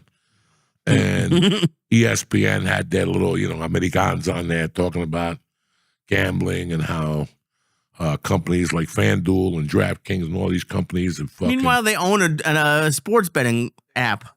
Did they lose it? Well, fuck. Who lost? Yeah, apparently ESPN had an app and now they don't have an app. But it's here. This is not the app's fault. As a former criminal, I'm surprised that you're not more upset at if you're going to place an illegal bet, why are you doing it on something that has all of your information? Why aren't you just going to the casino and doing it in cash? I just don't know. I don't know about this. So somebody has to... Can I walk into Caesars and put a prop bet in? Oh, they need IDs too? Okay, that's still... I don't mind that. Right. Well, that's what I'm saying. So you can't... Because somebody was saying, well, the prop bets goes back to the betting sites. And I'm like, wait a second. I know I can't put a prop bet in with a bookie. Okay? Like, I can't call Nikki and go, hey, Nikki, I want first quarter on Sixers, whatever. Maybe now because the draft services do it. Right. So, but I thought they were doing it basically with the gambling sites. They are, but that to me, that's the lazy. guys from Cleveland, the guys from whatever, and it's very interesting. But this is more to cheat the system. Mm-hmm. This isn't, guys. I mean, listen. I love DraftKings, okay, and for me, it's called control. Maybe when I was 21, I would have already have sunk DraftKings by now. You know what I'm saying? Maybe I would have owed them money or something. But that's the thing with them. You can't owe them. They take it right out of their fucking account. They don't even take fucking PayPal. No. They don't take my PayPal because it's corporate. Yeah, it's just straight out of the bank. They don't fuck around with anything. But just the heightness, listen, man, the country's very hip to gambling now. Mm-hmm. We thought that growing up, people gambled, not like they're gambling now. I mean, we discussed this 2 weeks ago. People are gambling. Drinking is down. Gambling is up in each fucking state. Drinking is down. Because it's a $20 margarita, and you can stay home, drink by yourself, and you don't have to go to a casino anymore. Like you've been telling me for months that Vegas is dead. If you lived in Jersey and had it on your phone, why would you fly to Vegas? Well, this weekend, okay, we went to MGM Grand and whatever, great casino. Yeah, it's fun. Food was great, nice people. I know that they didn't have free drinks on the floor. No. Okay. And I also noticed when we went to the other casino that they didn't have quarter or 50-cent slots. Okay. So that eliminates a lot of things. Listen, all I remember about Vegas is we're going to Vegas, we're going to get drunk, we're going to gamble and get fucked up, whatever. You got drunk from gambling. You went to gamble and they brought you drinks. Every time I go to Vegas, there's chicks walking around, but there ain't 50 of them. There's like 2. Do you know what I'm saying? They come around 1 an hour. It's like when I used to go in the 90s, they were there every 3 minutes. You didn't even have an empty glass. You could have 2 ice cubes and they rush right over to you. So things have changed. So yeah, if you want to go to Vegas and get taken care of and you can't afford it anymore, guess what? You could do it at home. Well, at least I could put disco music on and fucking put lights in my living room and get a live dealer and get fucked up, snort coke, bring a chick over for a date. Think about it. I would love to be able to set something up in somebody's house. And you just come over with a gambling fucking studio to their house. Doesn't have to be much. Lights, ding, ding, noises, ding, ding, ding, ding. Hey, give me back my bitch. Whatever. Think about it. It's not. So in your mind now, you could can you airdrop your phone to that screen? Of course, yeah. Guys, what are we talking about? That's a live dealer. Oh, I love it. I'll do it. I did That's it. a live dealer. I did it on the bus here from New York today. I love it. And you go with a live dealer? Uh-huh. It's a real big, thank God I don't live here. I've been lucky the last couple months. The last couple months, I've been real lucky. That's why you take the bus to Jersey. Oh, yeah. It takes a long ass time. I want to take a bus. It's great. It's $3 and I'm there for 2 hours on the bus. Now I know why. But that's crazy that you take the live dealer. We should instead of fucking doing it football, we should wait for another Monday Night Football. Do the Monday Night Football and then get the live dealer up for DraftKings. That's the way to do it. I was honestly thinking about live streaming. They play blackjack? Blackjack, they have every game you want. They have live dealer. Blackjack, they have cheaper ones that's like $5 a hand, but it's not a great game because everyone's playing on the same hand. The lowest minimum you can get is 25, but that's the same as at a casino. If you go to any casino, the lowest minimum you're gonna find is $25, unless you get really lucky. So but I got, knock on wood, you go up and down, but you go for a hand or two, and if you start losing, you leave. And you go. They have 4 or 5 tables you can go to. I always look. I have rules. And they have baccarat. They have baccarat. They have craps. DraftKings has everything. Oh, everything. It's great. It's a blast. It is so much fun. Can you imagine if you ate a mushroom? Right? By yourself. You just ate some mushrooms, you're there. You put some music on, you're there. Anything is fun to you when you take a mushroom. Oh, my God. You imagine go to the grocery store on mushrooms? My God. And get your mom to bring you drinks, make believe she's a waitress, and put the fucking goggles on and make believe she's hot. Mom. Oh, yeah. Smack her in the ass and shit. Yeah. Holy shit. That's a good idea. Come on, dog. I'm telling you, that's the business. We bring comedy and a casino vibe to your basement with a small nickel. Food is optional. Cocaine and drugs and bitches, that's optional. We get them there too. Well, listen, you've been giving me a lot of shit about the wedding. Something I did, and actually, Nadav, I just saw kind of did it at his wedding, the old Your Mom's House producer. But for like not that much money at all, I'm having 3 tables at my wedding because we're not really dancers. We're not going to dance that much. I'm having a blackjack table, a roulette table, and a craps table. Oh, shit. There goes my... How many credits do I get? Everyone gets chips. If you want to buy more chips, it'll go to like the honeymoon fund, but we're going to have stuff to give away for the people with the most chips. They'll win something. It's going to be I'm so excited.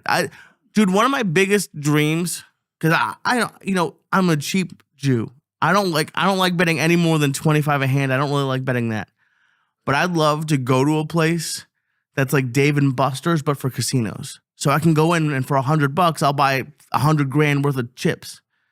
And then you just get to gamble like you're a high roller. And I don't know, maybe you win a prize, maybe you don't. But it sucks. We were just talking before the break about stuff being broke. It sucks going to the casino with like $100. You can't go to the casino with $100. It lasts 8 seconds. And there's nothing I like because I'm not a club dude. I'm not a bar dude. Take me to a casino. I would live there. I love gambling. I know. I love it. I love it so much, and I wish I didn't. But it's one of my favorite things. Remember, to do. before I met Carol, before a lot of shit, I was working for a sports betting service. We were all talking one day. We went to Vegas. Okay. The company took you to Vegas in February, and you stayed for 3 days. And I remember going to Vegas, and the guy I worked for got us to watch the boat crash from Caesars or whatever, from Steve Wynn's office. So at that time, I was doing comedy 3 years. And the first time I went 2 years. And he goes, you know what, I'm going to ask the entertainment director what it takes to be a comedian here. And the guy came over and told me there's a bunch of open mics. Oh, yeah? At that time, Stanhope was there and Joe Coy. I didn't know who they were. No, I'm not saying that. I knew who they were. But I thought about it. I was like, to get the fuck out of Boulder, move to Vegas. I could work for a sports betting service. During the day. It was the quarterback from the old Houston Oilers. Dan Pastorini had a sports betting service, and I could fucking do comedy at night. So I really considered it. I like the energy. Yeah. I like the energy. I mean, you always like the energy in Vegas when you're single. It's tough to like it when you're married. But when you're single, it's anything could go. It really is. Whatever happens here stays here. Now I go to Vegas and you got eyes in the sky watching you. You got fucking... I want to go to Macau. Macau in China? Yeah. Yeah, no, all that stuff is beautiful. Everything happens in Macau. But they have fucking... All over the world, they got casinos, Yeah. Beautiful casinos. But to get back to what we're talking about, I mean, we both like to gamble, but you don't see us fixing games. Like I'd love to have an inside tip, though. I don't see a need to do that. And both these pitches were good. They're great. I mean, it's so short-sighted. Like, even if I forget, what's the biggest bet they put on him? 10 grand a pitch. How many pitches? 2 years, that's a lot of money. That's a lot of money a pitch, dog. But let's pretend that guy got a $100 million contract. You could sleep at night. With that you would think so. Dog, with that gambling stuff, you always think they're going to knock on your door. I don't know if anybody understands that feeling. Of thinking they're going to knock on your door? Of thinking they're not going to knock on your door. When you do something that's so, there's so many moving pieces, you're like, but when there's that many moving pieces, you got to assume they're going to knock on your fucking door. There's too many moving pieces, and there's too many people that are able to talk. And there's too many people that it's just too many moving fucking pieces. If I call you tonight and go, Lee, meet me for Cuban food. Let's smoke some dope. And on the way out, I shoot you in the head and take you down to Pines Barren or what's the street under Dell Avenue down there, whatever the fuck that is, and throw you in the weeds. It's me and you. Right. If they find your body, I fucked up. but nobody else. Yeah, if they find your body, I fucked up, but nobody else was with me. If I kill you with 3 people, one of these guys got pulled over for a DUI, got an ounce of coke, he's looking at 15 years, you're done. You're done. That story you thought in the street trust, it's history. Right. So that's what I'm trying to say to you. When you have that many things going on, Jesus, I can't even imagine. I'm surprised they haven't caught more college kids. That's who I would have thought would go for it. Are they?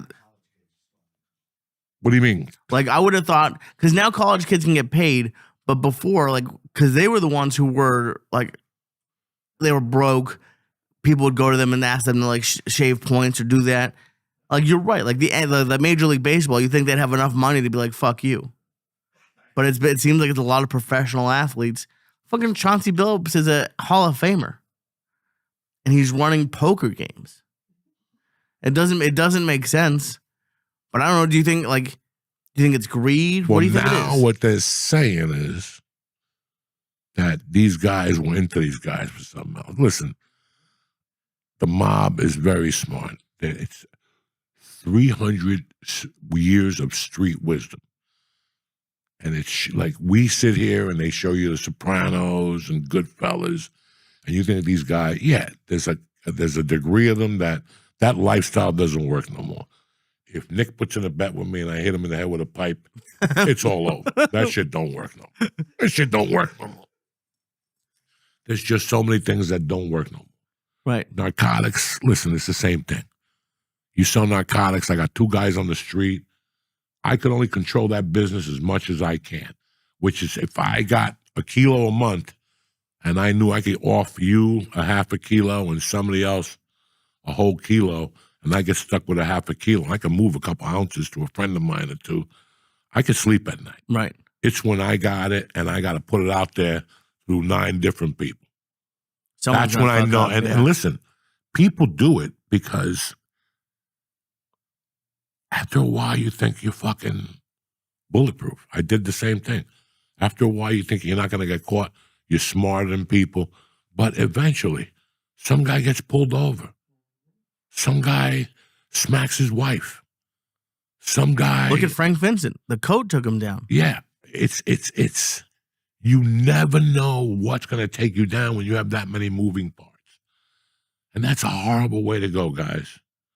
Especially when you think you've had it going on for 10 years. And all of a sudden, one day, when now you're enjoying your life, now it's not even about that money anymore. You're enjoying, your wife had a kid. Your business grew on its own, like your fucking business expanded on its own. One of your partners brought in a fucking new sneaker, and the thing blew up, and now when everything is good. We speak to you outside for a second, and you already know the knock. You've been waiting for that knock. In your heart, you don't ever want that knock to happen, but you know that knock was going to come. So when you say they were into them, what does that mean? Lee, how long you been married? You getting married when? End of December. Come on, let's hang out tonight. Let's go get some beers. I'll call George. I'll call Nick. I'll call the Cuban kid. Let's go out. And all of a sudden we end up at, come on, Nick, let's go to that strip club on Monday night. And all of a sudden I fucking give you like a Mickey. Mm-hmm. I put you in the back room. I already got your plan. There's 2 girls waiting for you already. We already set this up. They're going to suck your dick and stick a tongue up your ass. And while they're doing that, Nick's going to take pictures of you. Lee, let me ask you something. So you're getting married? You excited? How excited are you getting married? Oh, I'm great. I'm going to have poker tables and... Okay. Yeah. Before you think of those poker tables, take a look at that picture right there. How nice would your wife like those pictures? Where'd you get these? You guys suck. You suck. No, we don't suck. We do suck. Too bad. We are very bad people. But we know that you hang out with this guy, this guy, this guy. All we want you to do is set up poker games. You're untouchable. I can't believe you guys did me like that. Just set up poker games. We'll give you a flat fee of $20,000. You're the fucking face of this shit, you know, and that's it. Or they take you to a gay bar and you get fucked in the ass by Eric. And you know, that's another picture your wife don't want to see. So you always get compromised. Right. I'm not saying those are the compromises. I'm just throwing something out there that I don't know what I'm talking about. But this is how you have to look at this shit. And you don't like. Why do you think if that's what happens? Why does no one go to the cops? Like nobody. Because I got a picture of a big dick brother, and he's dicking in your ass, and at the same time you're sucking a 7-year-old's dick. Okay, yeah. Okay, 'cause that's what you like. They I got got you. down to what you really like. I know what you really like. Okay, Right. never mind what you tell people. I know what you really like. Okay, I know you go at home and throw down a shot of heroin every night. You don't do it in the daytime. You control your addiction, but every night you go home at 8 o'clock. You're sweating when you get home. Sweating. You know what I'm saying? It's time for that You shot. can't wait. And everybody has something. They find out what your weakness is and they attack it. Broads, whatever, food, I don't fucking know. You know, but they're attacking now. They got you. You know, it's like when I read that book, Havana Nocturne by TJ. And in that book, it states a story when Kennedy went to Cuba and they got him laid. And at the end of the thing, the guy, Traficante, looked at the other guy and he goes, "We fucked up. We didn't put him on tape. We're going to bring him back." Because he went to Cuba as a senator. He goes, "We're going to bring him back and tape him. And then when he wins the presidency, we go to him and go, look at these pictures, you with 3 Cubans. What won't you do for us?" You think that's how they get people most of the time is pussy? It could be anything, Lee. It could be that you were stealing from Nick. And now I'm not going to tell Nick you've been stealing from him, but now you're going to steal from me. Jesus. You know, anything. They get into your weakness any fucking single way. Maybe these guys were just gambling degenerates. Yeah. And, bro, all these books and all these little stories that you hear about the NBA and the NFL, there's a lot of gambling involved, brother, especially in the NBA. There's a lot of gambling involved. Oh, between the players? Yeah. They play poker. Listen to Michael I was Jordan. going to say, do you see, there's a video of him fucking doing the quarter drop with the security guard. Yeah, they do anything. They gambled on anything and everything. That's a fucking, that's when you're up to, listen, my cocaine addiction at the end, that's what it's like to have, because I was doing an 8-ball every night. I don't even know how I was making the money. The other night I was having dreams that I owed Dante money still. Fuck, I owe that motherfucker $500 still. That's funny. Like I have shit. dreams that I didn't do my homework. Yeah, no, it's fucking crazy. But it's really crazy how they nail you. I don't know what, listen, man, we get weak at all parts of our lives. And we don't have a fucking explanation for it. It's just a weakness that we have as men, women, human beings, you know. It's just, and sometimes your mind plays tricks with you. And like, You're telling me you hate me, but in my mind, I'm hearing I love you. right. I love when you fucking come over. No, you don't. But it's just, it's fucking crazy, Lee. Did you ever get offered like a inside tip on gambling when you were younger? Nothing? Everybody thought they were fucking Houdinis. But let's look at it this way, okay?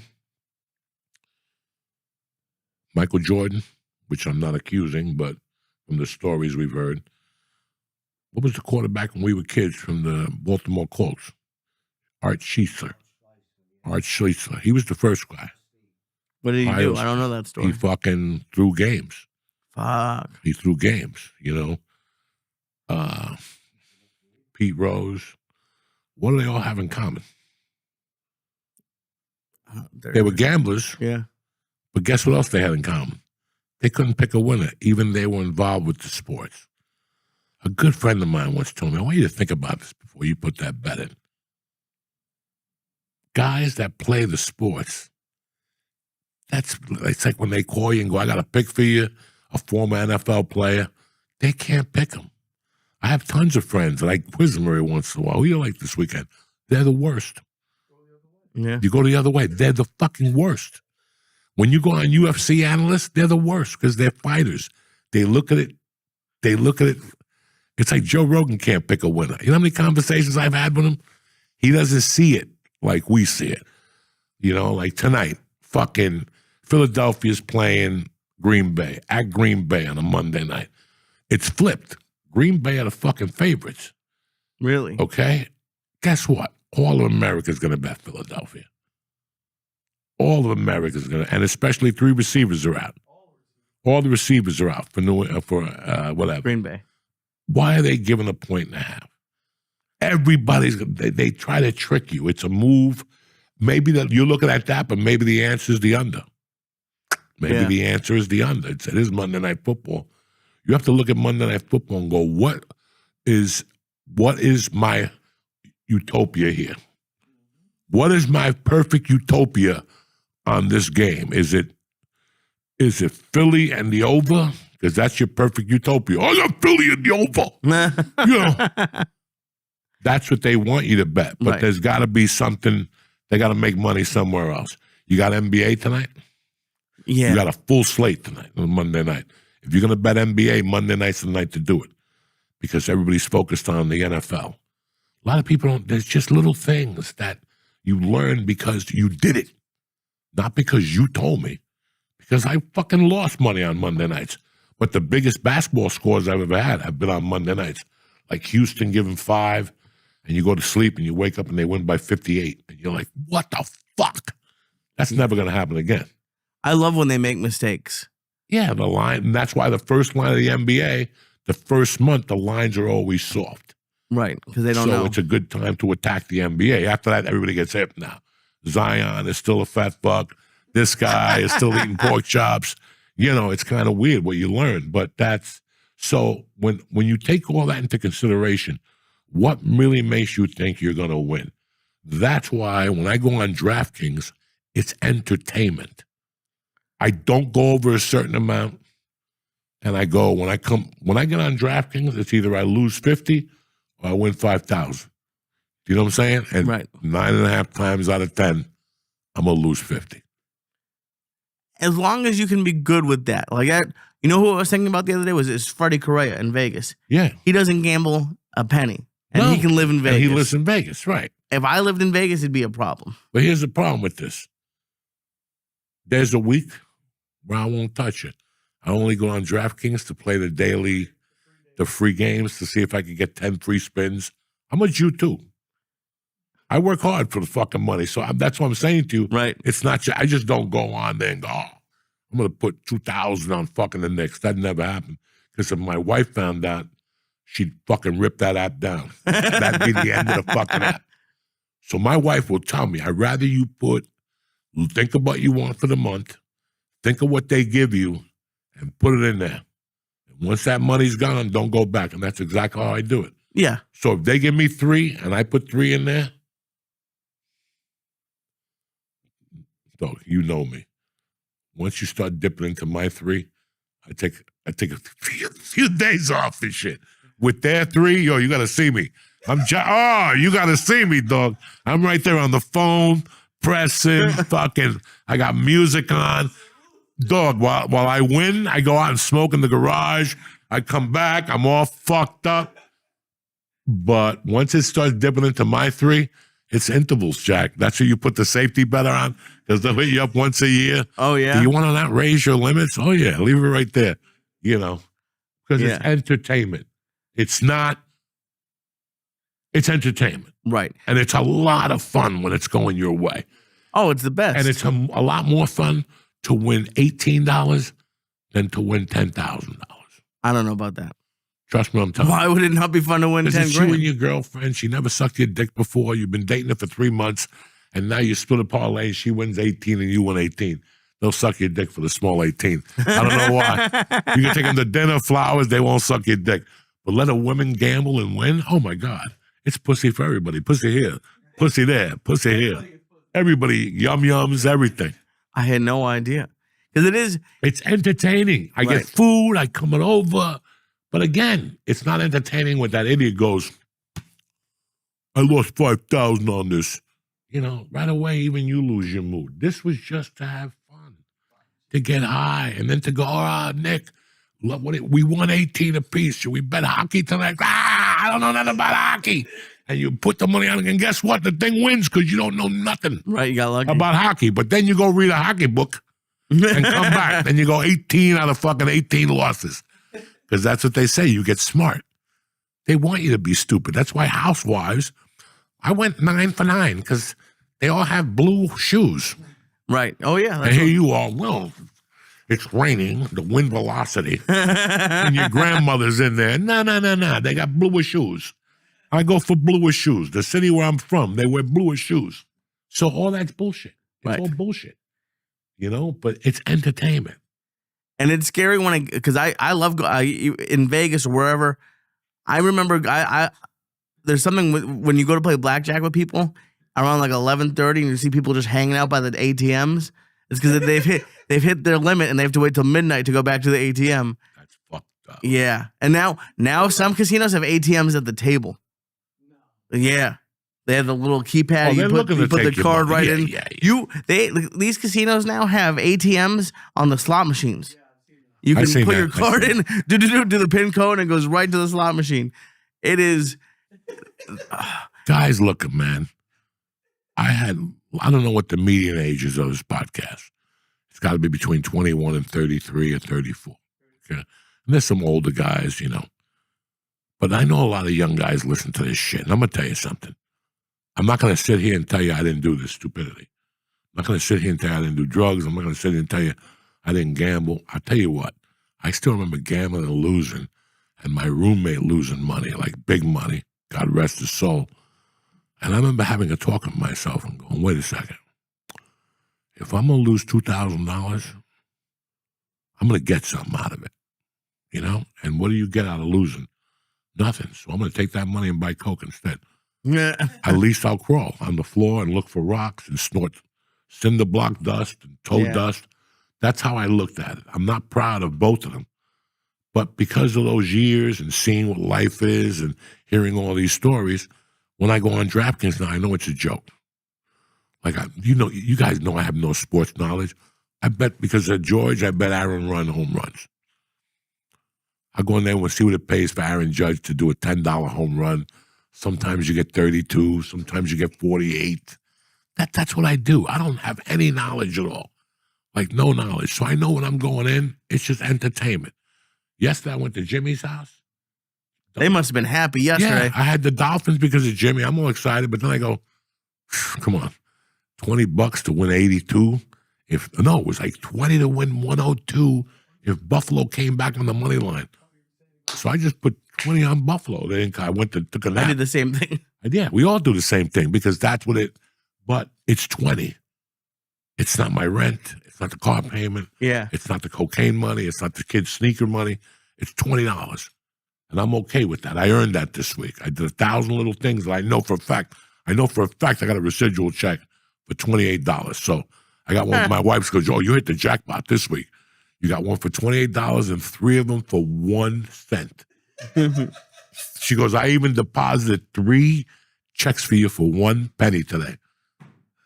Because I tell her deposit them. Because no, you need 3 pennies, 6 more. I got a little bit of gasoline. You know what I'm saying? I used to rip those up. Why? When I was poor. You just get pissed off when you opened it and rip it up? because you can't go to check cashing place with a 23-cent check. They're going to take 10 points off the bat. So all I got is 13 cents. So you get a 23-cent check. I used to cash my checks at fucking the liquor store. Oh, the check cashing place on Whitsett in Hollywood. Holy so shit. I never cashed them. And then one day it dawned on me, I'm getting rid of dollar checks. Who am I, Don Corleone? I started, and then my wife's like, yeah, we'll put them on, they won't notice.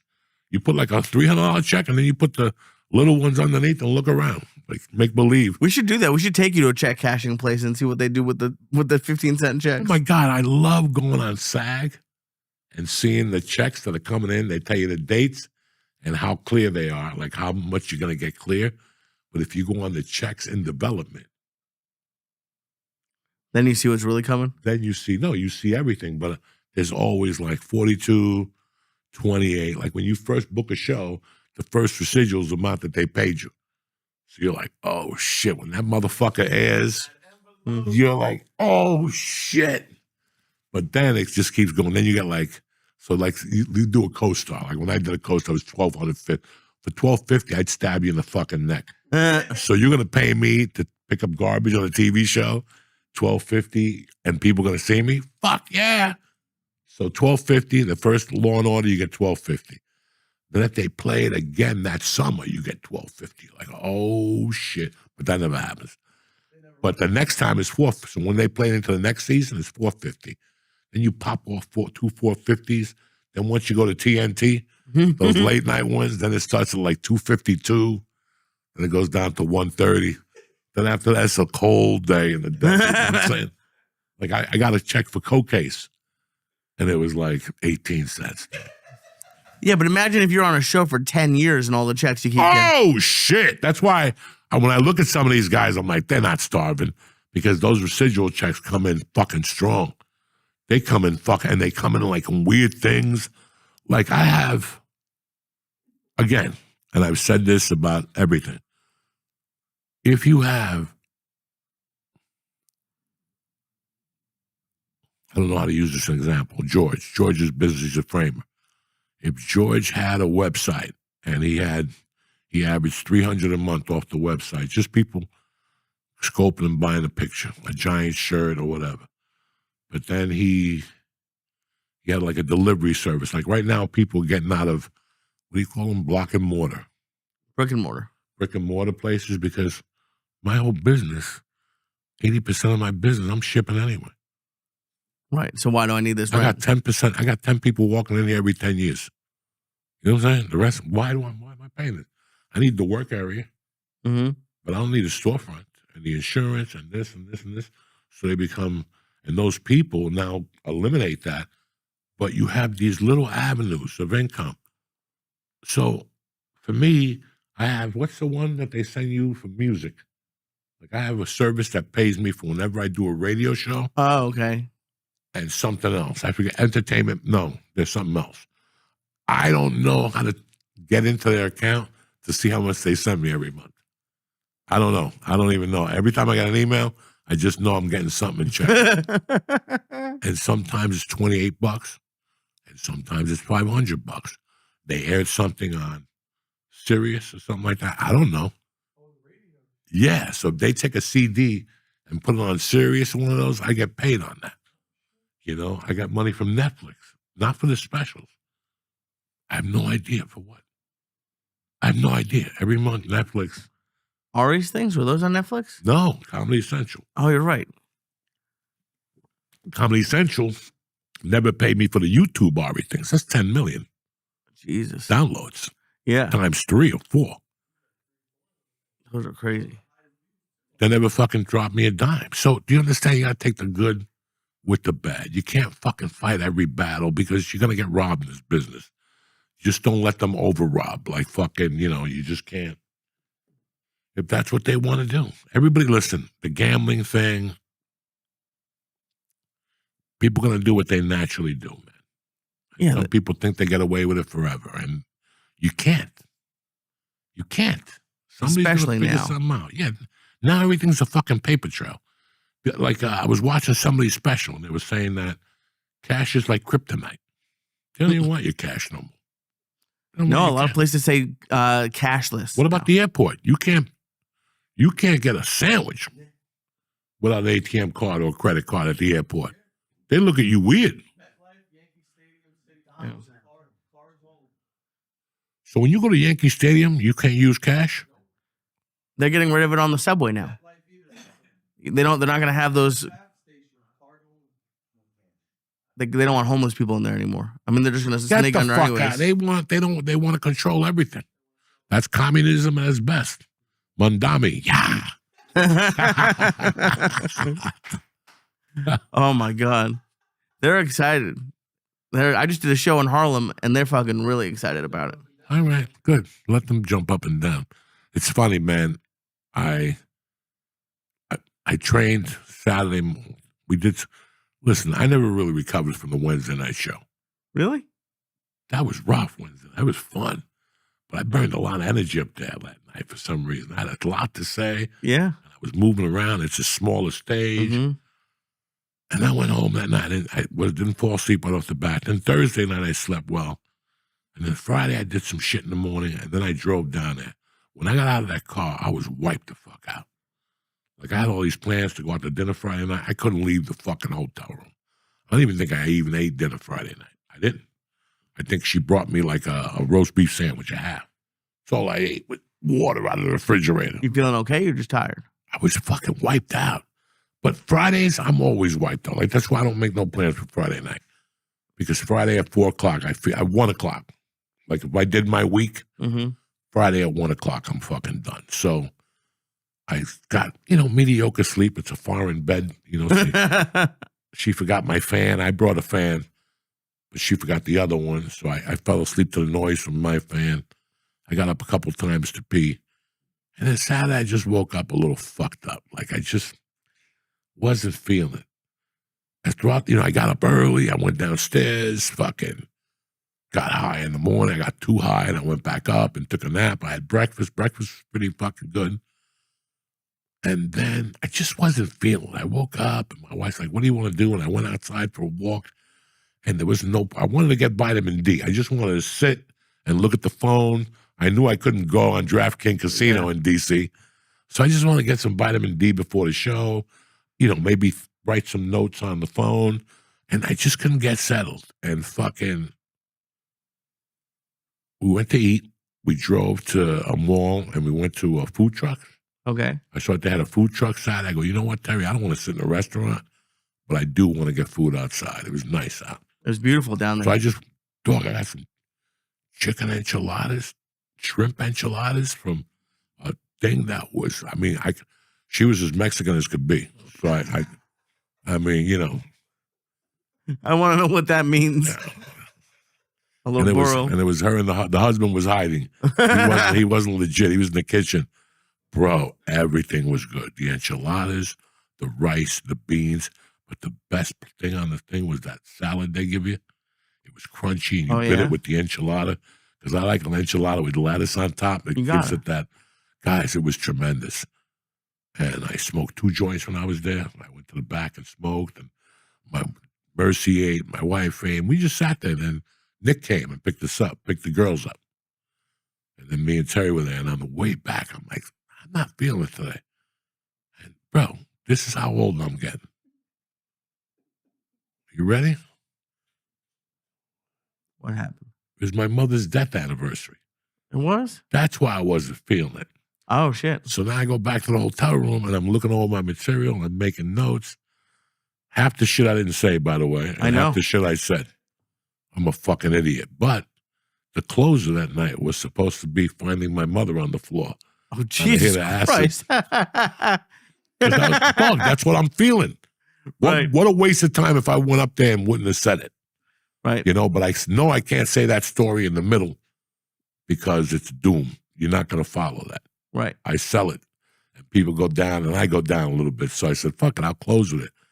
And at the 56-minute mark, I was like, here we go. I couldn't do it. Why not? I just couldn't do it. And what was stopping you? Too emotional? No, the room was good. I just didn't feel like taking them down. I wanted to leave on a good foot. Right. They were laughing at the brownie stuff, and fuck it. I got off and just closed it at that, but I really wanted to fucking talk about that for some reason that night. I'm surprised that you didn't. Because that if you would have asked me, like, remember we were talking, it was me and Becky Wu. We were talking about material, and I goes, I don't understand how I go see a comedian and he has the same material 3 nights in a row. Something has to happen that day.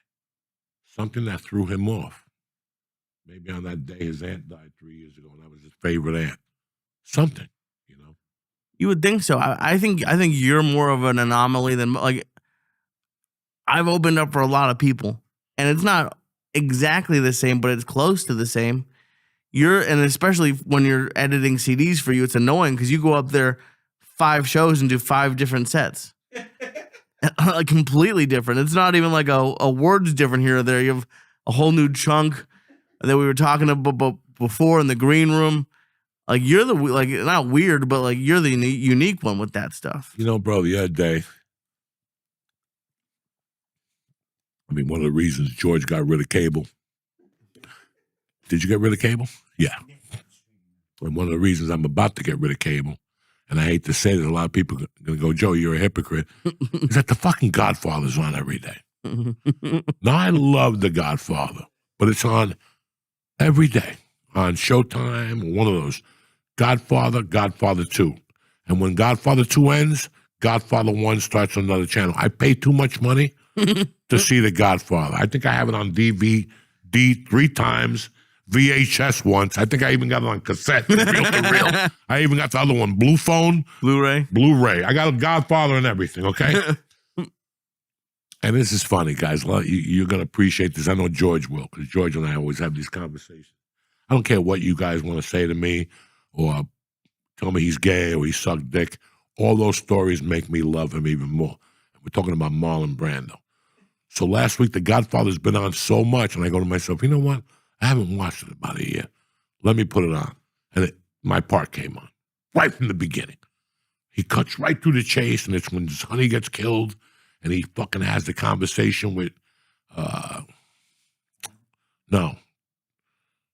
the consigliere. He has the and which is one of the greatest fucking things ever when he tells him. And I read up on that scene, like they were doing a show on The Godfather one night, and he had no idea that fucking, what's his name, was going to take the glass out of his hand. Like Robert Duvall was saying, when we first rehearsed it, he rehearsed it like that. And that's what I would do to break your balls. Just rehearse it a certain way. And then when we shot it, he came down and took the drink out and then gave it to me and then said, now you had your drink. And he goes, I was lost. He goes, the first 2 takes, and then he came back and did it differently the second time. He goes, I was completely lost with this motherfucker. That's what you do. Okay? I've always loved Marlon Brando, and I like the school of thought that he was in. He did everything, a little bit of everything. He wasn't good at everything, but he kept his mouth shut. And in the daytime, he would sit in Manhattan in front of Macy's in 1950, and he would sit in a phone booth. And he would hide in a phone booth and watch people walk because he loved to watch people fucking walk. And if you watch that scene in The Godfather, it goes from the funeral, it goes from that to the funeral. Look how they massacred my son.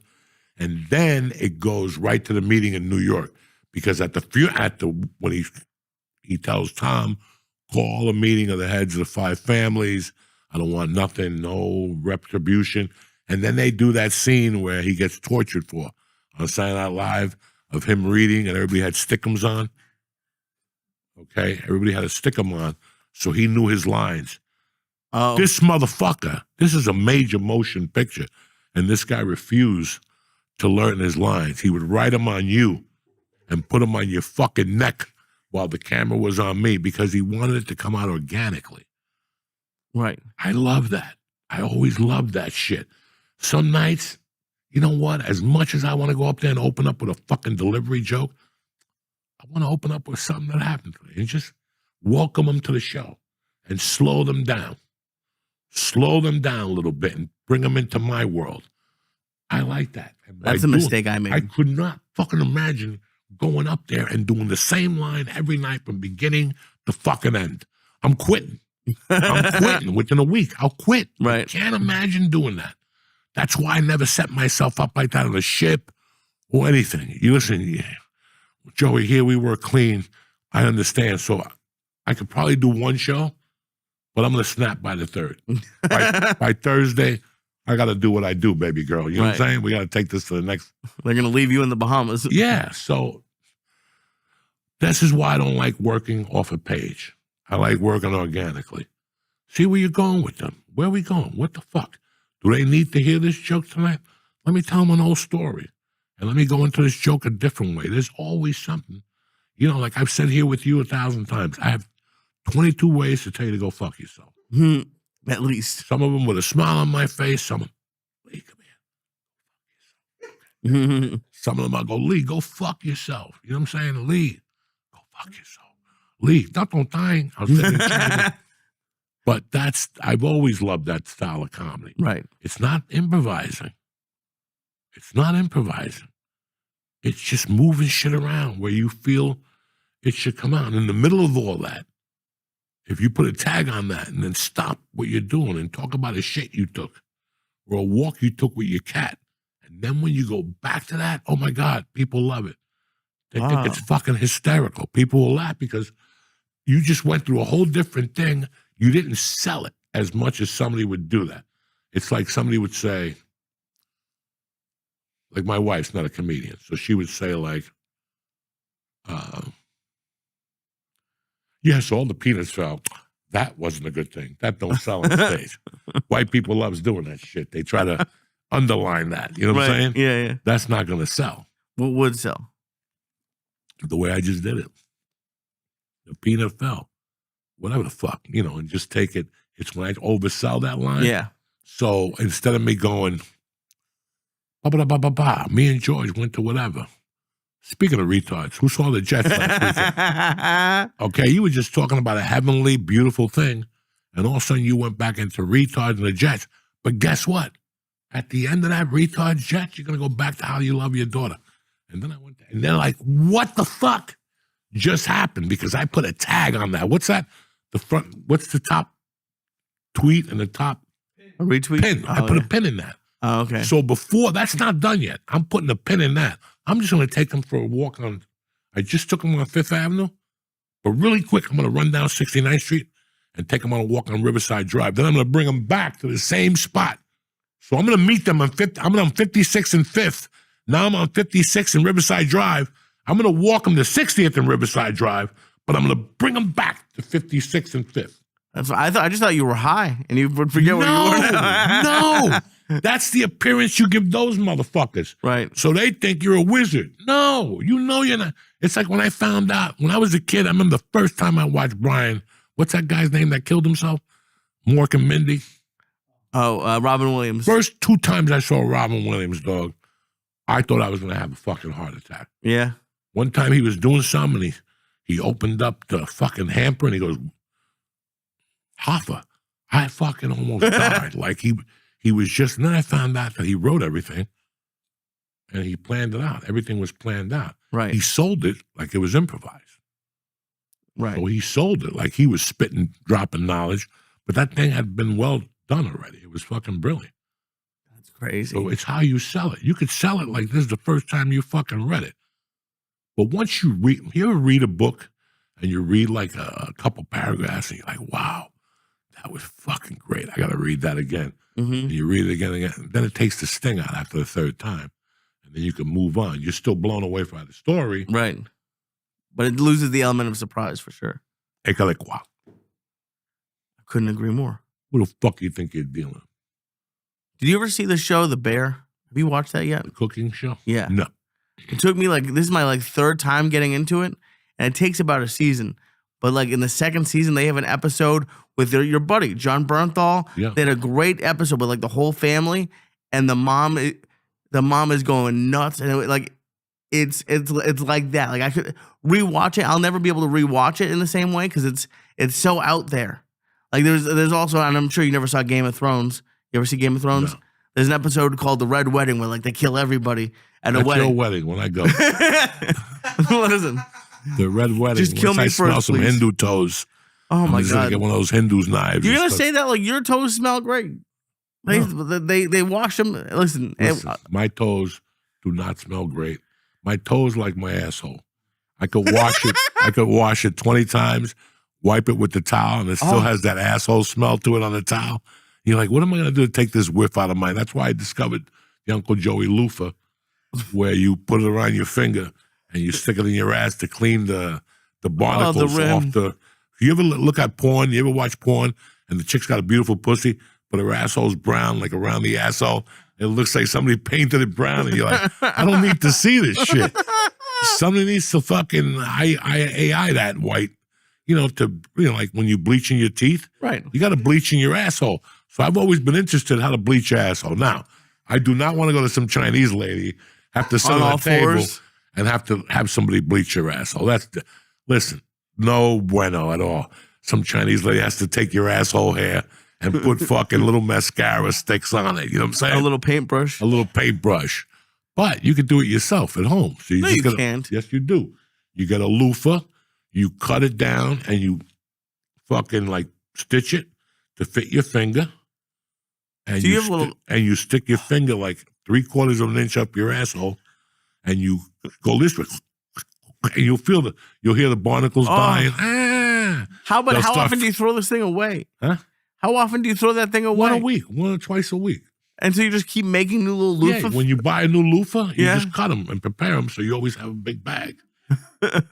You got a big bag of loofahs. What happened to a bidet? I just installed a bidet again. A bidet is great, but a bidet takes the decay off the top. It don't take that barnacle. If you turn it up to 10, it does. No, it doesn't. You have to help it. That's good. If you soak it first and spray like fucking Febreze, it's not Febreze. What like what is it?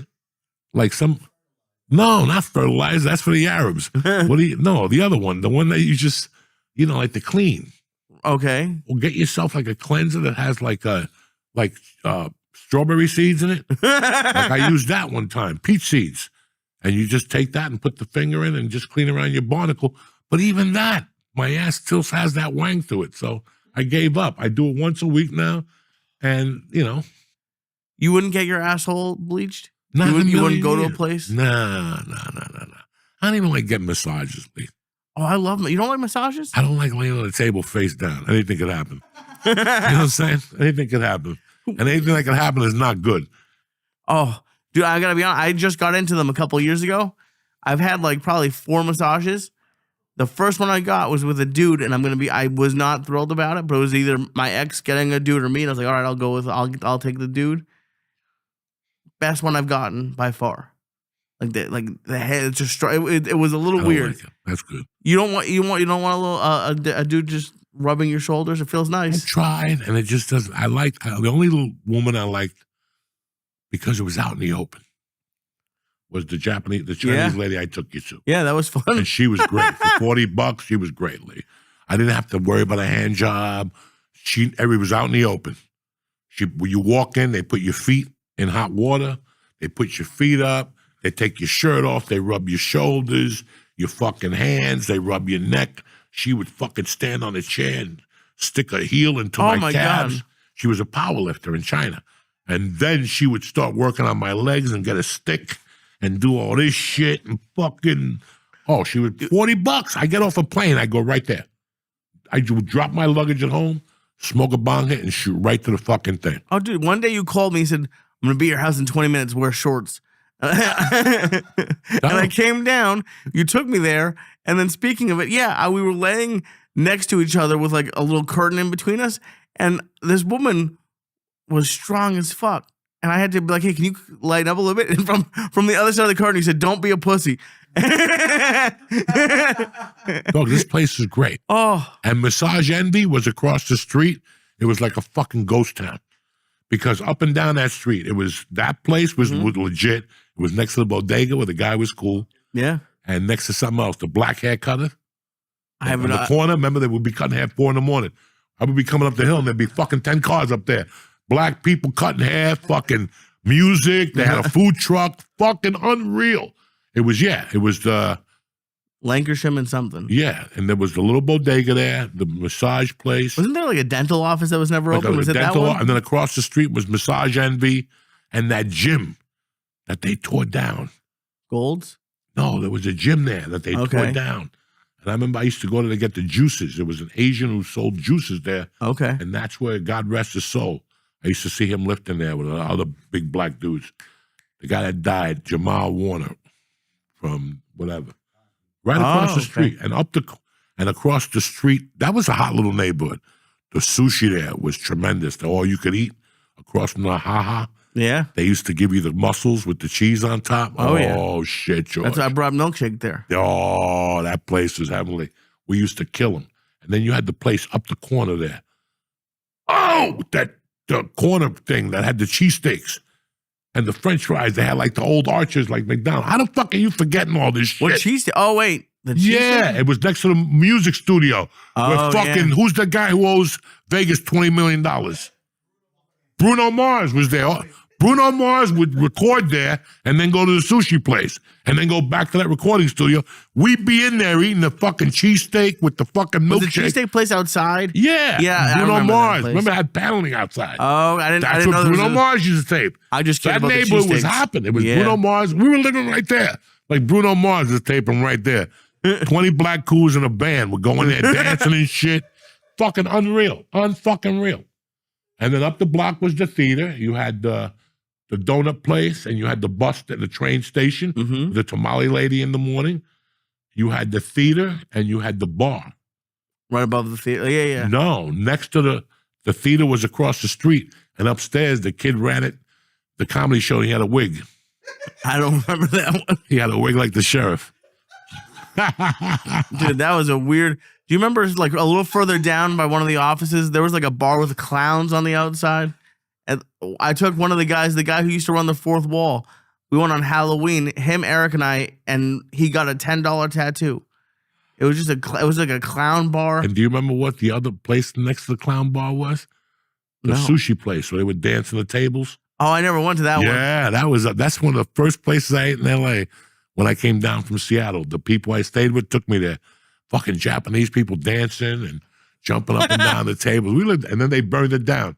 The Japs burnt the sushi place down, but it burnt down the fucking smoothie place. That poor bastard. He used to come to kickbox. He was crying every day. I don't know what I'm going to do. Insurance hasn't sent me money. I can't make protein shakes. Dog, take the money and get out. And he finally sold it and moved to Arizona. I don't blame him. Fuck. Fucking That was good a times fun in area. North Hollywood. Yeah. Fuck yeah, dog. And I used to just call you and say, come down. I got Cuban fried rice for you. Cuban fried rice, fucking great. And you would be, because you wouldn't go out at night. If it wasn't for me, you'd be in that fucking apartment. I'd make him come down, dog. We'd smoke. I used to have these tubes that you drank that were 200 milligrams. They taste like grape juice. What's in those things? Dog, I would give him an edible to eat and that to drink. Oh, COVID was a fun time. It's like a fucking edible and fucking a drink. And all of a sudden I go, I'll see you tomorrow. Where you going? Fuck you. I got shit to do, cocksucker. And he lived across from a Bavarian hot dog place that was disgusting. Oh, Wiener Schnitzel. It was Wiener Schnitzel and a Frosty Freeze across the street from a Popeyes.